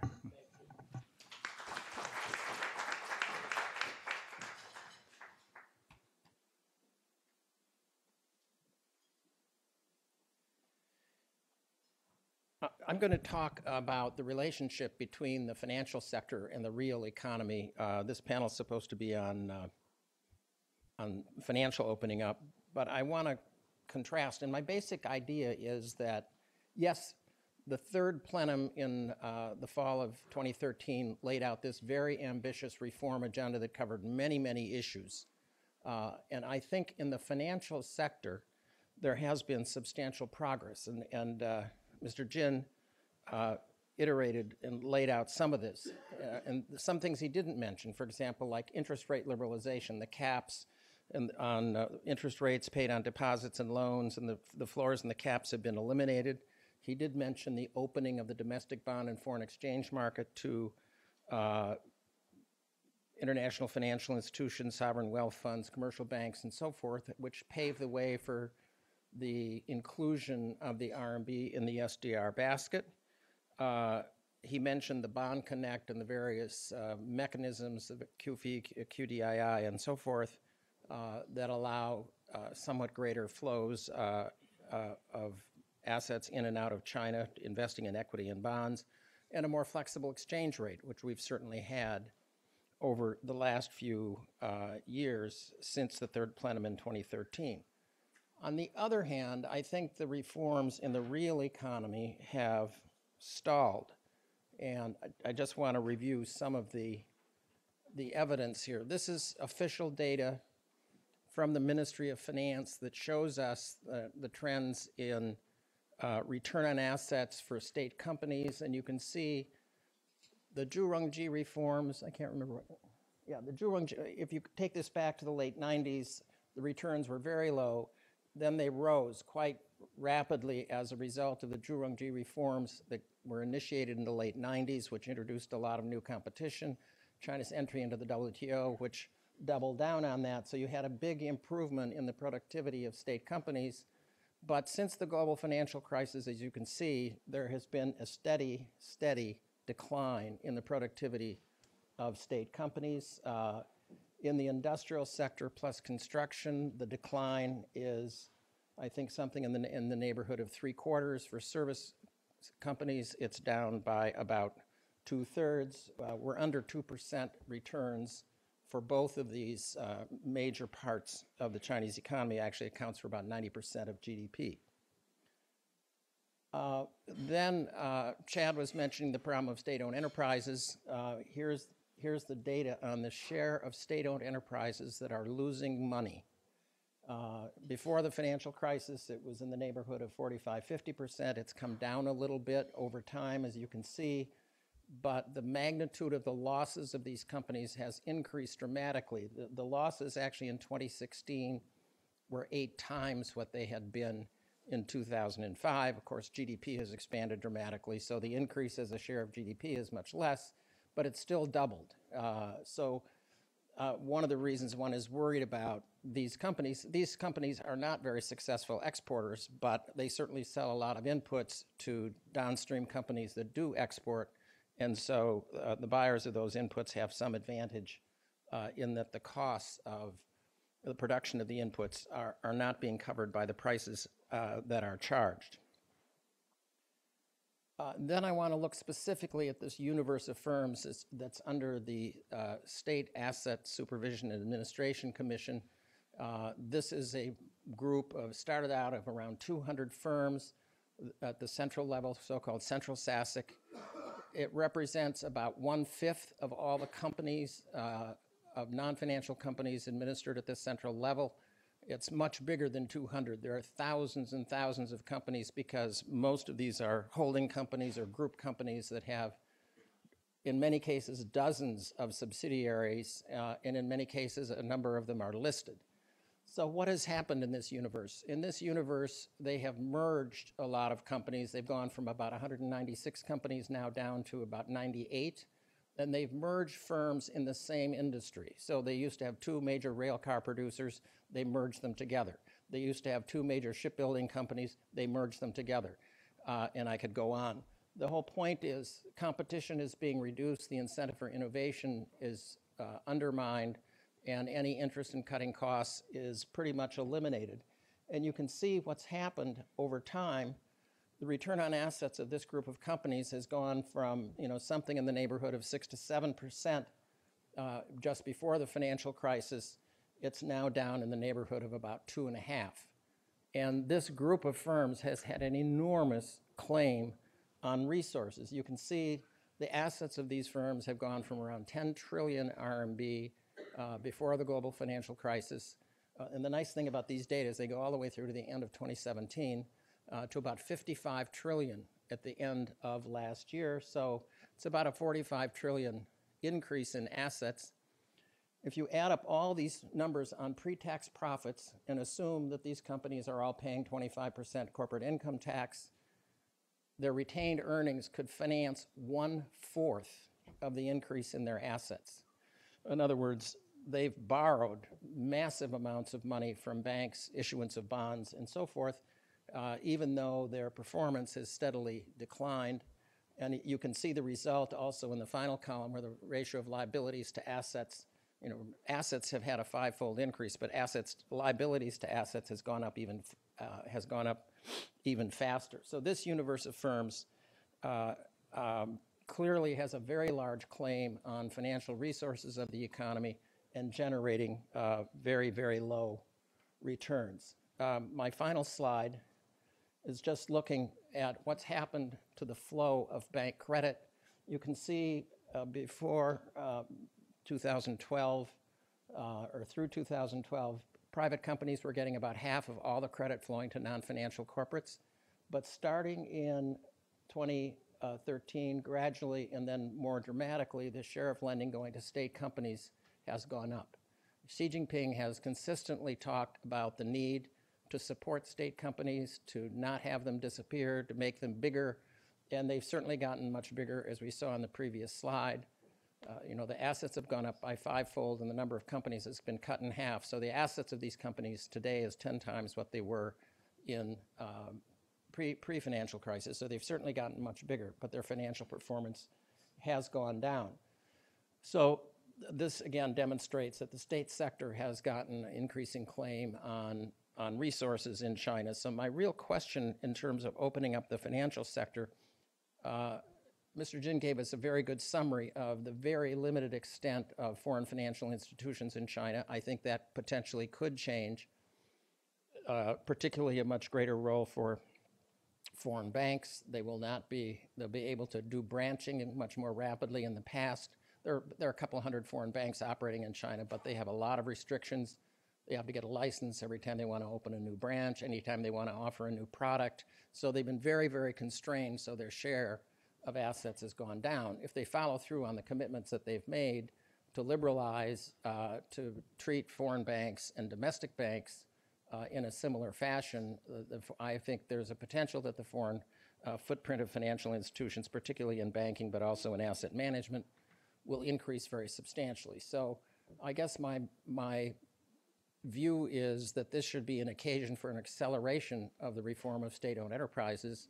Otherwise, I think there's a potential for substantial disruption in the financial sector as profit-oriented banks come in and lend to better credit risks in the private sector and put much more competition on state institutions. And if state financial institutions are still charged with maintaining this relatively unproductive state sector, we will continue to see a misallocation of resources in the economy and potentially a further slowdown in the rate of economic growth.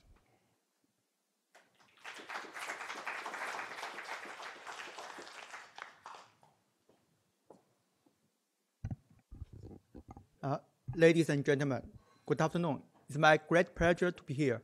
I would like to... No? Oh. I would like to make a few comments on financial opening up policy in China. It's argued financial opening up in China was slowed down in 2015 and 2016 as financial turbulence occurred at that moment. But recently, the financial opening in China has sped up again. Starting from September 2017, China has gradually withdrawn temporary macroprudential and control measures along with the stabilizing domestic foreign exchange market. For example, foreign exchange risk provisions for forward foreign exchange sales lowered to zero, and restrictions on outward direct investment relaxed dramatically. Actually, starting from last November, the ODI from non-financial sector grew by two-digit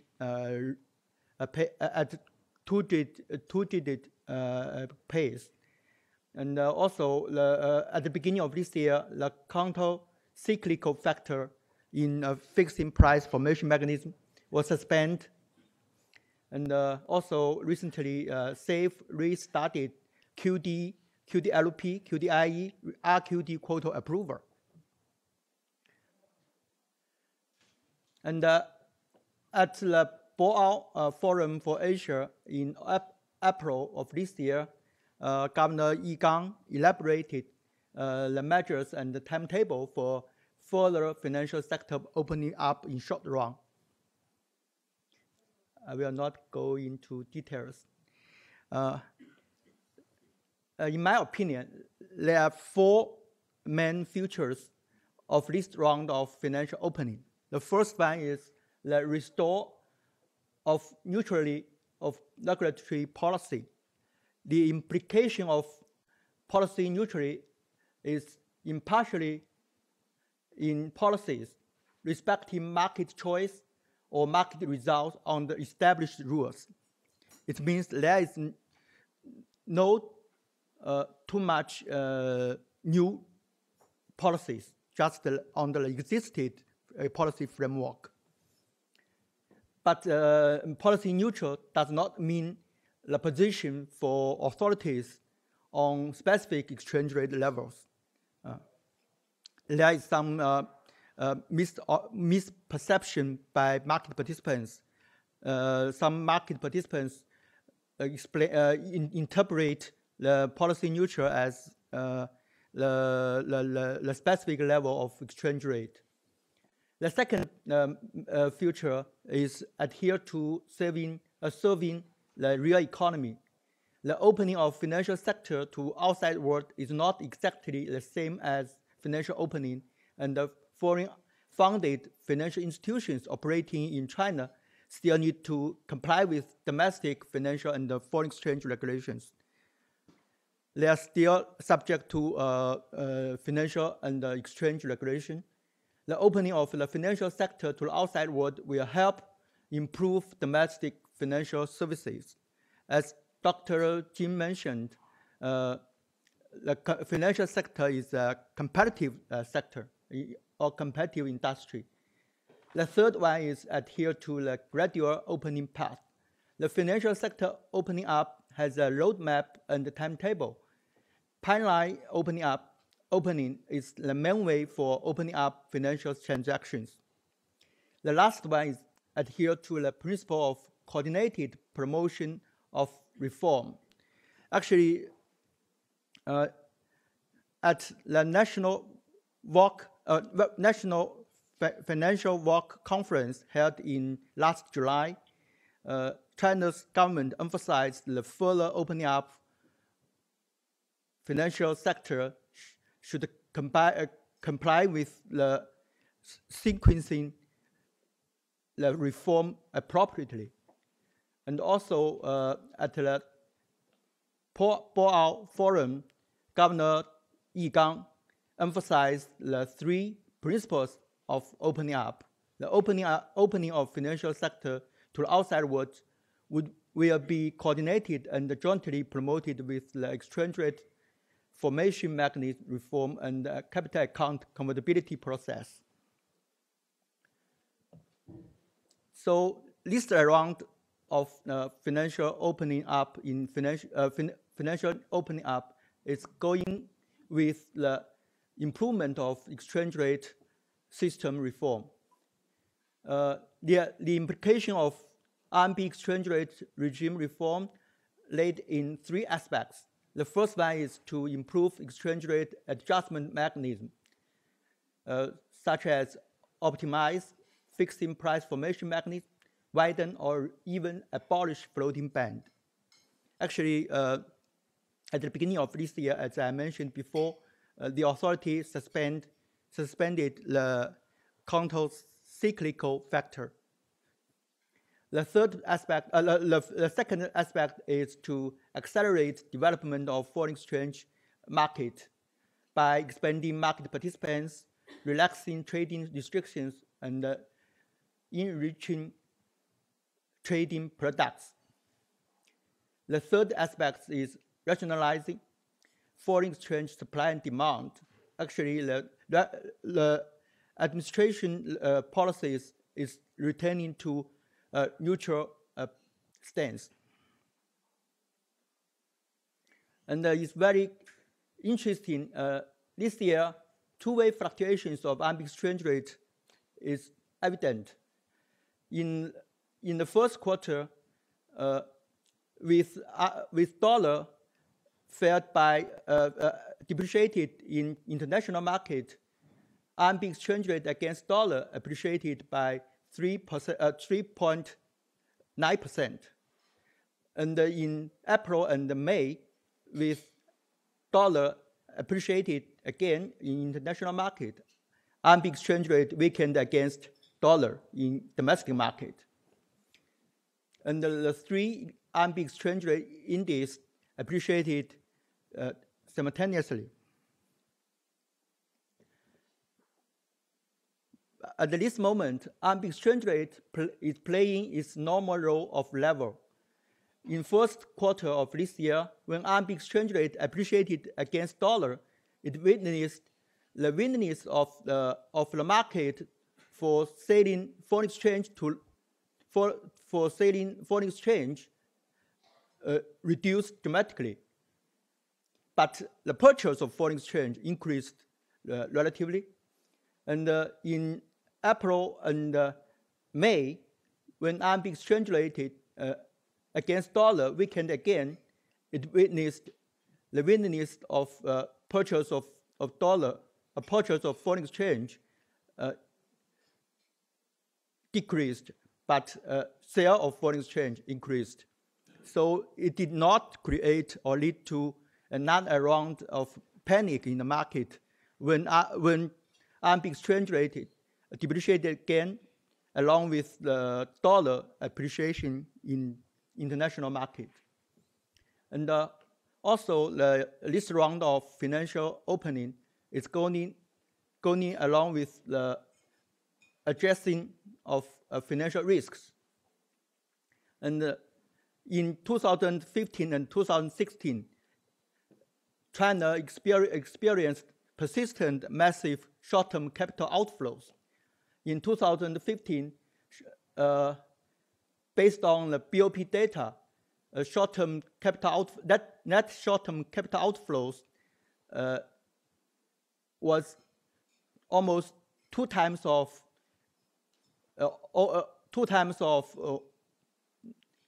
current account surplus plus direct investment surplus. In 2016, it was almost 4 times. But in 2017, when direct investment tended back to surplus again, the short-term capital outflows was 60% of basic balance of payment surplus. So it witnessed foreign exchange reserves increased by $93 billion in 2017, and compared with $450 billion decrease of foreign reserves in 2016. And this year, okay. And also we see it witnessed China's domestic financial risks have been lowered to some degree. But further efforts are needed to prevent and resolve systematic financial risks, such as improve the financial supervision system, regulate local government debt, clean up PPP projects, introduce new regulations on asset management, break guaranteed return, clear out zombie business, promote market-oriented debt-to-equity swaps. So it's very essential to maintain a soundness of financial system. China regards preventing and resolving risks, including financial risks, as one of the 3 major challenges in the near future. Thank you very much.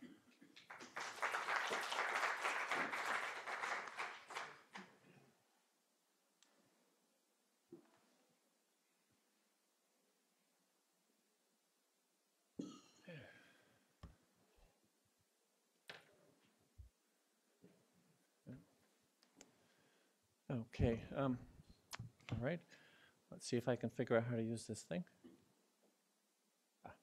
Good.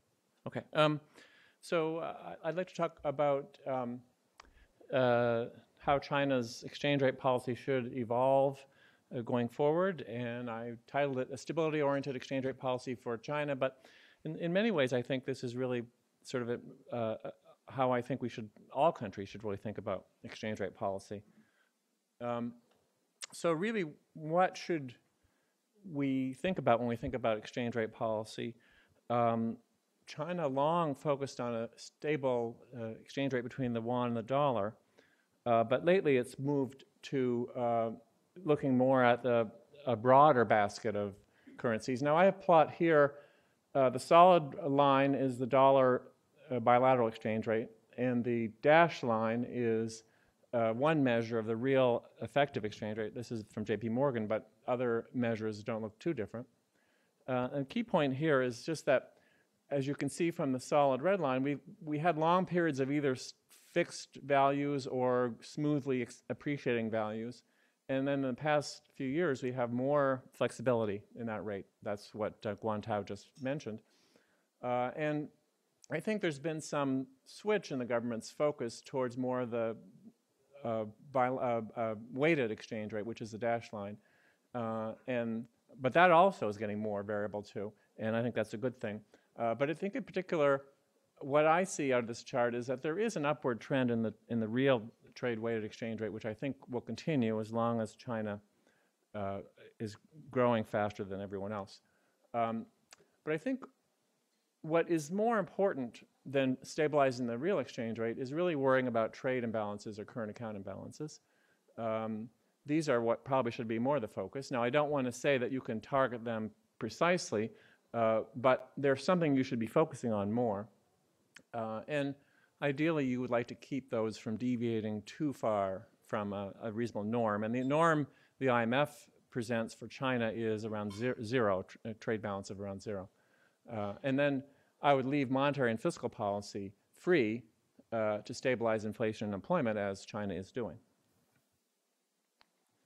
So the problem is that globally, we see that imbalances are widening again. And in particular, this is a chart of the imbalances of the major economies. These peaked in 2006 to 2008, then they narrowed sharply in the Great Recession. But in the last few years, they started to widen, and the 2018 forecast is that last bar there. The interesting thing is that the main drivers of the widening are the surplus in the euro area, that's the top yellow part, and the deficit in the US, that's the bottom, I guess, I don't know, it's like black or red, I think it's supposed to be black part. China is not the main driver right now, and I think that's a good thing. So why do we care about imbalances? Well, imbalances, trade is really why we care about exchange rates. People care about exchange rates because they determine how much you can export and import, the price you can get for your exports, and how you pay for your imports. And so therefore, it really is the fundamental reason why we care about exchange rates is trade balances. We know that unsustainable borrowing and lending in the past have led to painful adjustments. We also have seen, especially in the United States, that imbalances seem, in many people's minds at least, to be a big driver for protectionist threats.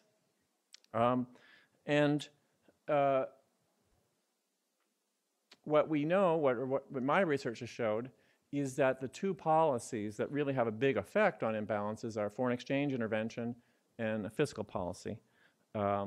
And fiscal policy, unfortunately right now in the US, is going in the wrong direction.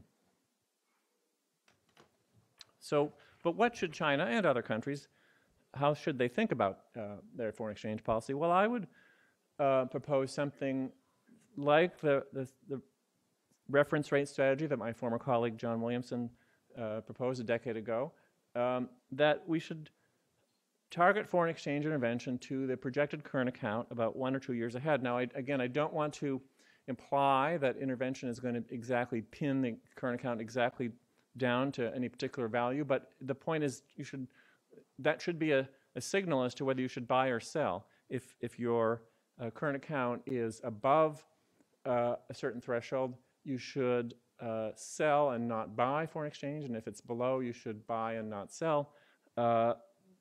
That doesn't mean that we're absolutely going to commit to maintaining the current account precisely in a range, but we should lean against deviations. And how would that work? Well, for example, for China, this is a graph of China's current account balance as a share of GDP over the past 20-some years. And what I've shown here is potential ranges. So around zero balance, which is the target. China's a little bit above that, but it's within the 3% band. That's a range in which, well, there isn't any strong guidance for what China should do, but probably, if anything, since it's still a surplus, foreign exchange sales should be encouraged more than purchases.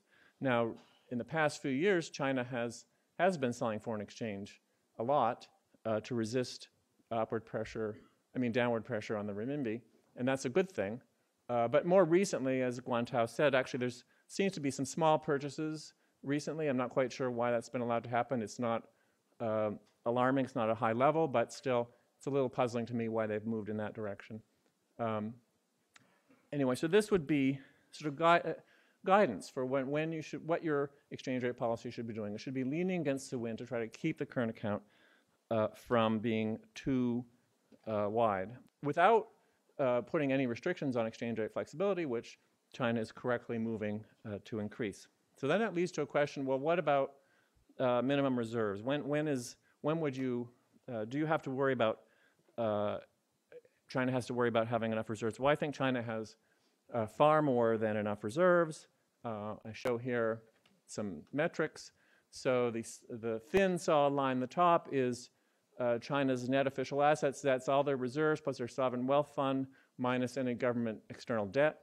But as you can see, almost all of that is just the foreign exchange reserves. That's the dashed line. So those are peaked at about 4 trillion, and they've come down just over 3 trillion in the past couple of years. Now, a couple benchmarks for what is minimum or necessary. The sort of heavy line there is 3 months of imports, which is a standard metric for adequate reserves. That's about $500 billion. And the other one is short-term external debt. That's the sort of ball and chain line. That's just peaked, went over $1 trillion a few years ago and is back down just below $1 trillion. I think that's probably the best metric. The IMF, by the way, has its own metric, which I have not plotted here because it puts way too much weight on the money supply, which is not a relevant criterion. I think it's really not a good metric. What you should really focus on for China is external debt. They've got far more reserves than they need to cover short-term external debt. So we have a long way to go before China should worry about having enough reserves. So the policy prescription, simply that as long as they have a surplus, they should resist any further depreciation and welcome any appreciation, as long as their reserves are adequate, which I think is about $1 trillion. In the long-term trend, I think the real exchange rate is probably still upward and shouldn't be resisted. Now that is what exchange rate policy should do in terms of using reserves. I think monetary and fiscal policy are free to focus on inflation and domestic employment, which I think is reasonable. I think capital account liberalization, as Guantao said, is going forward. It seems to me that financial reforms are more important than capital account liberalization. It's probably should come later, but it's no reason to go backwards on it. I think it's ultimately going to be needed, so we can move slowly towards more liberal capital markets. Moving towards more open capital markets doesn't mean that you can't have an exchange rate policy. The evidence suggests that even in very open, sophisticated economies, foreign exchange policy intervention can have some effect. It's reduced, but it's not zero. Okay, so the final point I would make is there is a key macro risk in China, which I think is related to all this, and that is that the progress on domestic imbalances, rebalancing is too slow. Saving and investment are both too high, and that raises financial risks. Let me show you, for example. What I have here is a chart of saving and investment in China. That's the gray bars, the tall gray bars, over 40% of GDP.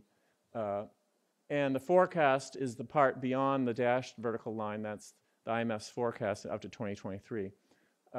China has far more investment as a share of GDP than the other emerging markets. So that the darker gray bars are the other emerging markets.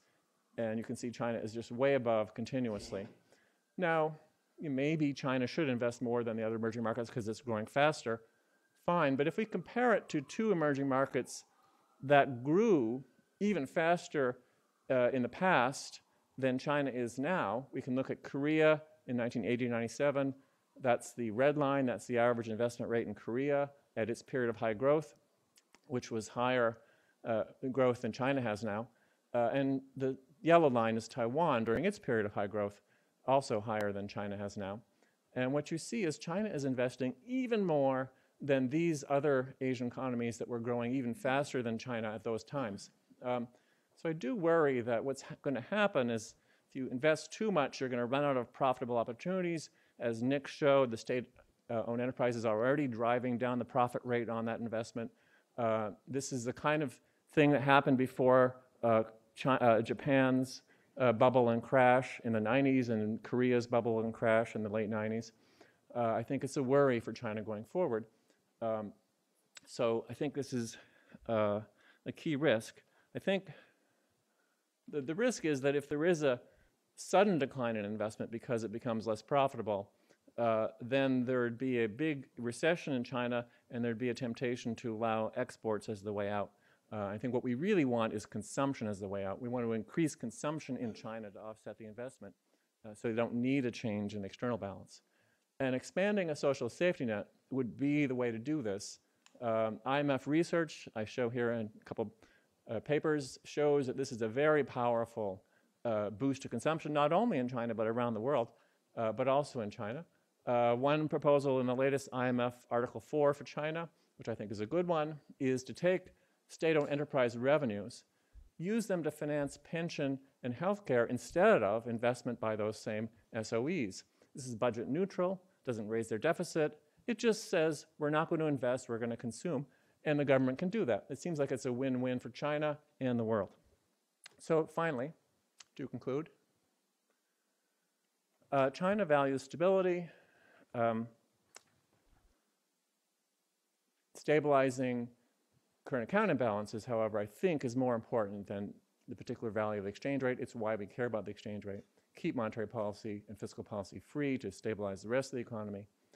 Use the reference rate strategy to lean against, now not to eliminate, let's not exaggerate how much we can exactly target the current account imbalance. There's other factors going on, but it is a reasonable policy tool to use to prevent a large resumption of a large current account surplus that we saw in the past.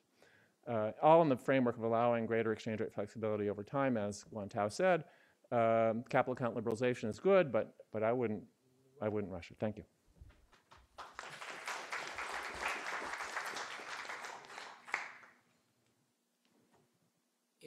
If I could ask our four speakers to come up to the podium to take questions. Again, this is all on the record.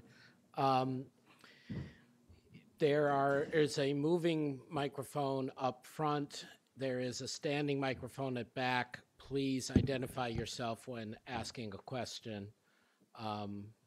We have four distinguished speakers from whom to choose. Is there a volunteer to start? Really? All right, let me pose a question to the group. So Joe ended with the fearsome parallel to Japan, the idea of overinvestment, potentially leading to instability. Some in Japan argued that the real problem for Japan was actually excessive liberalization, that they had too much strengthening of the yen in the late 80s, and they had too many foreign competitors coming in to the banking system and driving down profits. Now, I've argued in various places that's wrong, but anyway, it's a persistent argument. How do you interpret these kinds of threats or opportunities for China? Is increased competition from foreign banks, say, coming in likely to be destabilizing or stabilizing? Is the appreciation of the renminbi likely to be destabilizing or stabilizing?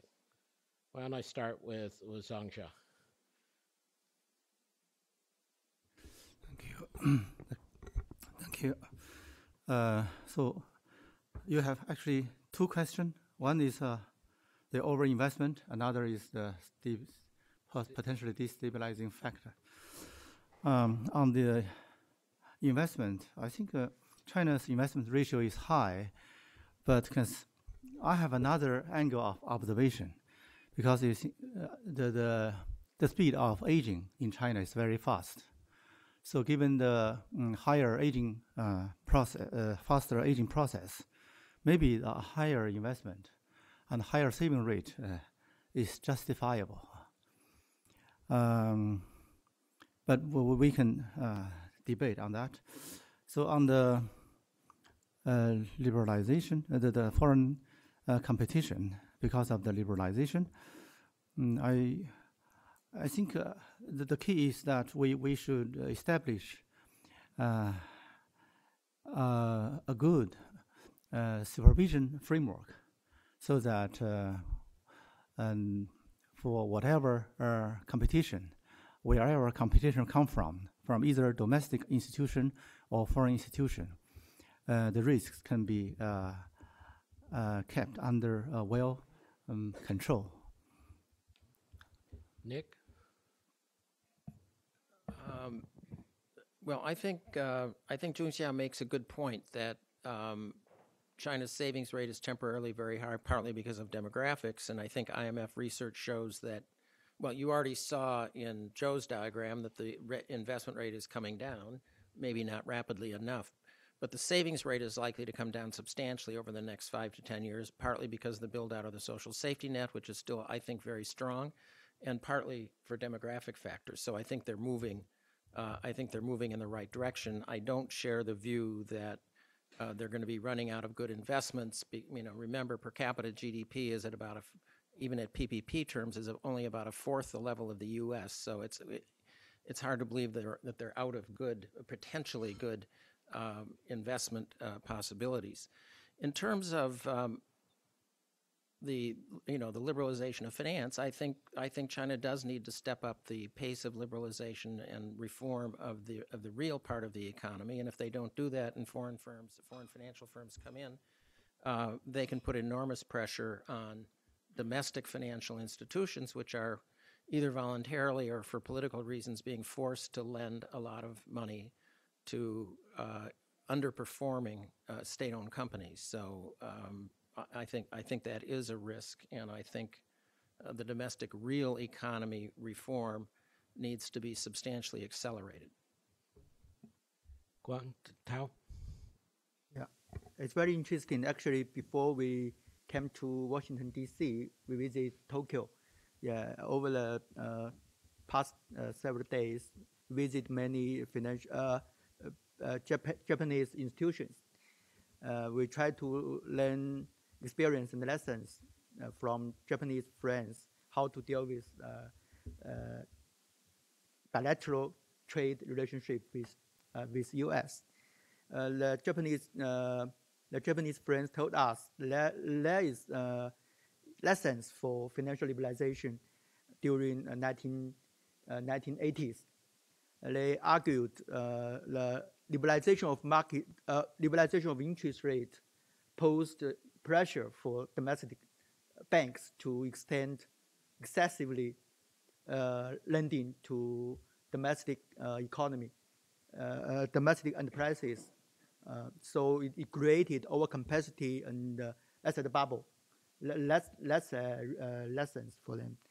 So it's a good lesson for us. So China will try to avoid excessive lending, and also try to deleverage.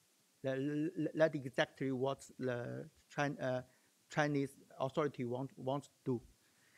With regarding the opening up of financial sector to the outside world, in terms of banking sector, as I know, the share of foreign-funded banks assets was down compared with before the crisis. So actually, there's still big room for foreign banks to be presented in China's market. So it could help Chinese, or it could help domestic banks to improve efficiency, to learn from competitors. I don't think at current level is a risk for China. Thank you. And Joe, I guess you've heard the stories about yen appreciation, Ron McKinnon, that was the disaster that befell China. You said there's a real exchange rate appreciation trend for China ahead. Is this a worry? Well, I think no, I don't think so. I think it's an equilibrium outcome because productivity is still growing faster. I think it's probably slowing down a bit from what it was.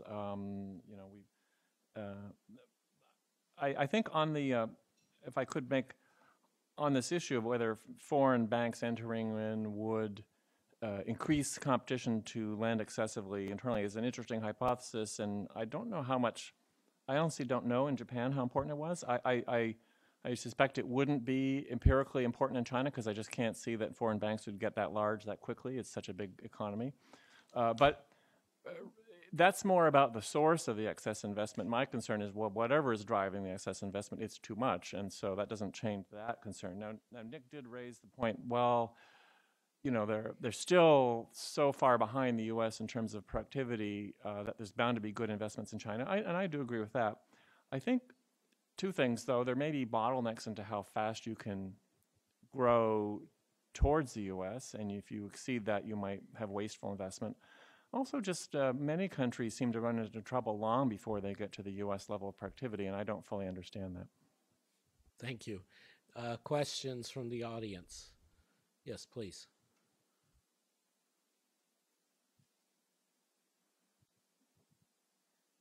I just have a I'm sorry, could you identify yourself, please? Yes, I am from PIIE. I just have a quick question to Mr. Lottie. You had a slide talking about the losses of SOE versus the GDP. And the rate of that has been increased significantly in the last decade. So my question is it a net loss or just an absolute loss? I'm not sure I understand the question. Did you say, is it a net loss or an absolute loss? Is the loss net loss? Loss from the figures that I'm showing are all of the state-owned companies that are losing money and adding up all their losses. Right. So I can also show, in a more complicated version of this diagram, I can show what the losses are as a share of the profits of those state companies that are making money. And I don't recall those figures off the top of my head, but that offset ratio has gone up dramatically because profits of the profitable companies have come down as losses of the loss-making companies have gone up. Got it. Okay. I could give you those numbers, but it's a very dramatic increase. Okay, so even on the net scale, it'll still be a dramatic increase. That's what you're saying, right? It'll still be what? That overall, even if you take profits into account, that overall the sector is losing money, the huge increase in losses. No, the sector is not losing money as a whole because remember in the very first diagram I'm showing you the return on assets, and that's over all state companies, the profitable ones and the unprofitable ones. But the returns have come from the 6 to 7% range down to roughly in the first slide under 2%. And the big difference between the first slide and the SASIC slide is that the first slide on the losses or the return on assets of all state companies includes a large number of state companies at the local level. And although their assets are relatively small per firm, there are so many more local firms that it's dragging down. You can see the return for local firms is barely 1%. So for those of us who are not experts, Nick, could you say a little bit about what kinds of industry the local firms in? Is it the same as the national firms, or?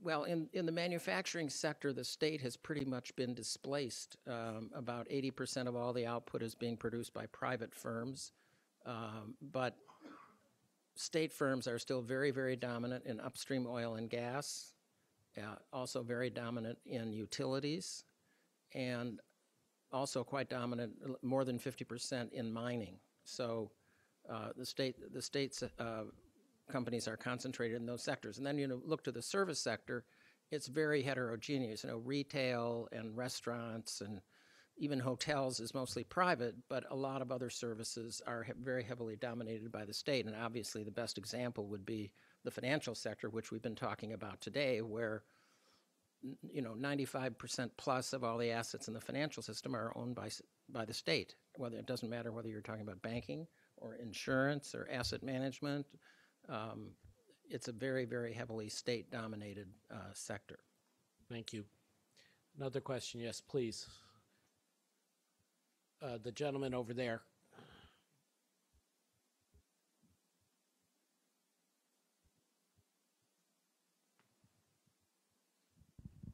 Thank you. My name is Wu Xu from Arizona State University. I think when we talk about this financial reform, we cannot ignore the ongoing dispute between U.S.-China regarding this kind of the trade tariff. What if this dispute escalated to a level that may trigger or impede the implementation of this China's financial reform? This question is to the two Chinese scholars. And also, I noticed there is a discussion about the economic nationalism from the American side. And also, I want the two scholars maybe comment a little bit about this, because U.S. it looks like it's become more and more protectionist kind of stance, but at the same time, they try to push China to open up the financial sector. Thank you. So, Guantao, why don't you go first? Yeah, according to my observation, the financial opening up in China is not subject to the pressure from the United States. It's just decided by the Chinese government. The Chinese government emphasized to stick to opening up policy, to open the door to develop the economy. So it's not subject to external pressure. That was easy. Yeah. Sancha, anything to add? I think many Chinese and especially intellectuals and senior policymakers, they still remember the historical lesson in Chinese history when China, for some reason, closed its door in the late Ming Dynasty and for the whole entire Qing Dynasty, when the country closed door to protect itself from foreign competition, and the result is a disaster. So I think this is a lesson fully absorbed and learned by the Chinese, most of the Chinese. So they try to avoid to repeat that mistake. Can I just add? I mean, one of the big lessons we're getting from this whole sequence of trade disputes is that the U.S. is not the only thing that matters. It matters a lot, but it's not the only thing that matters. And it is entirely possible that a dispute with the U.S. could lead to further restrictions on cross-border investment, U.S. versus China, wouldn't necessarily lead to restrictions on EU or Japanese cross-border investment. It might not. And in financial services, one might argue that it's harder to replace the U.S. than in some other industries, but it's not impossible. So I'm as worried about the U.S. messing things up for China in itself as anybody, but I think we should remember that China does have a bunch of other trading partners in the world that it can interact with, for good and for ill. I mean, Joe? Just in response to the questioner along these lines, you asked about the U.S., what about nationalism? So if I was just to take my presentation and orient it towards the U.S. rather than China, I would say some of the same things. I think the two policies that matter seem to be fiscal policy and exchange rate policy. U.S. has a pretty neutral exchange rate policy, but it does have a fiscal policy that's going out of control, and that's going to make our trade deficit larger. So it's kind of counterproductive. And these tariffs and trade barriers that the president obviously cares a lot about the trade deficit, but the tariffs and foreign trade barriers have nothing to do with it. There's just, the evidence is very clear. he can raise tariffs all he wants. It's not going to reduce our trade deficit. Fiscal policy, however, is going to make it larger. So we've come to 1:30. Thank you all for joining us today. Thank you everyone online who kindly tuned in. All of the presentations and materials are available on our website in CF40. Thanks especially to our speakers on this excellent second panel, and to CF40, China Finance 40 Forum, our preferred partners in China and in economic research in this area, and the Secretary General, Haiming Wang. This meeting is adjourned.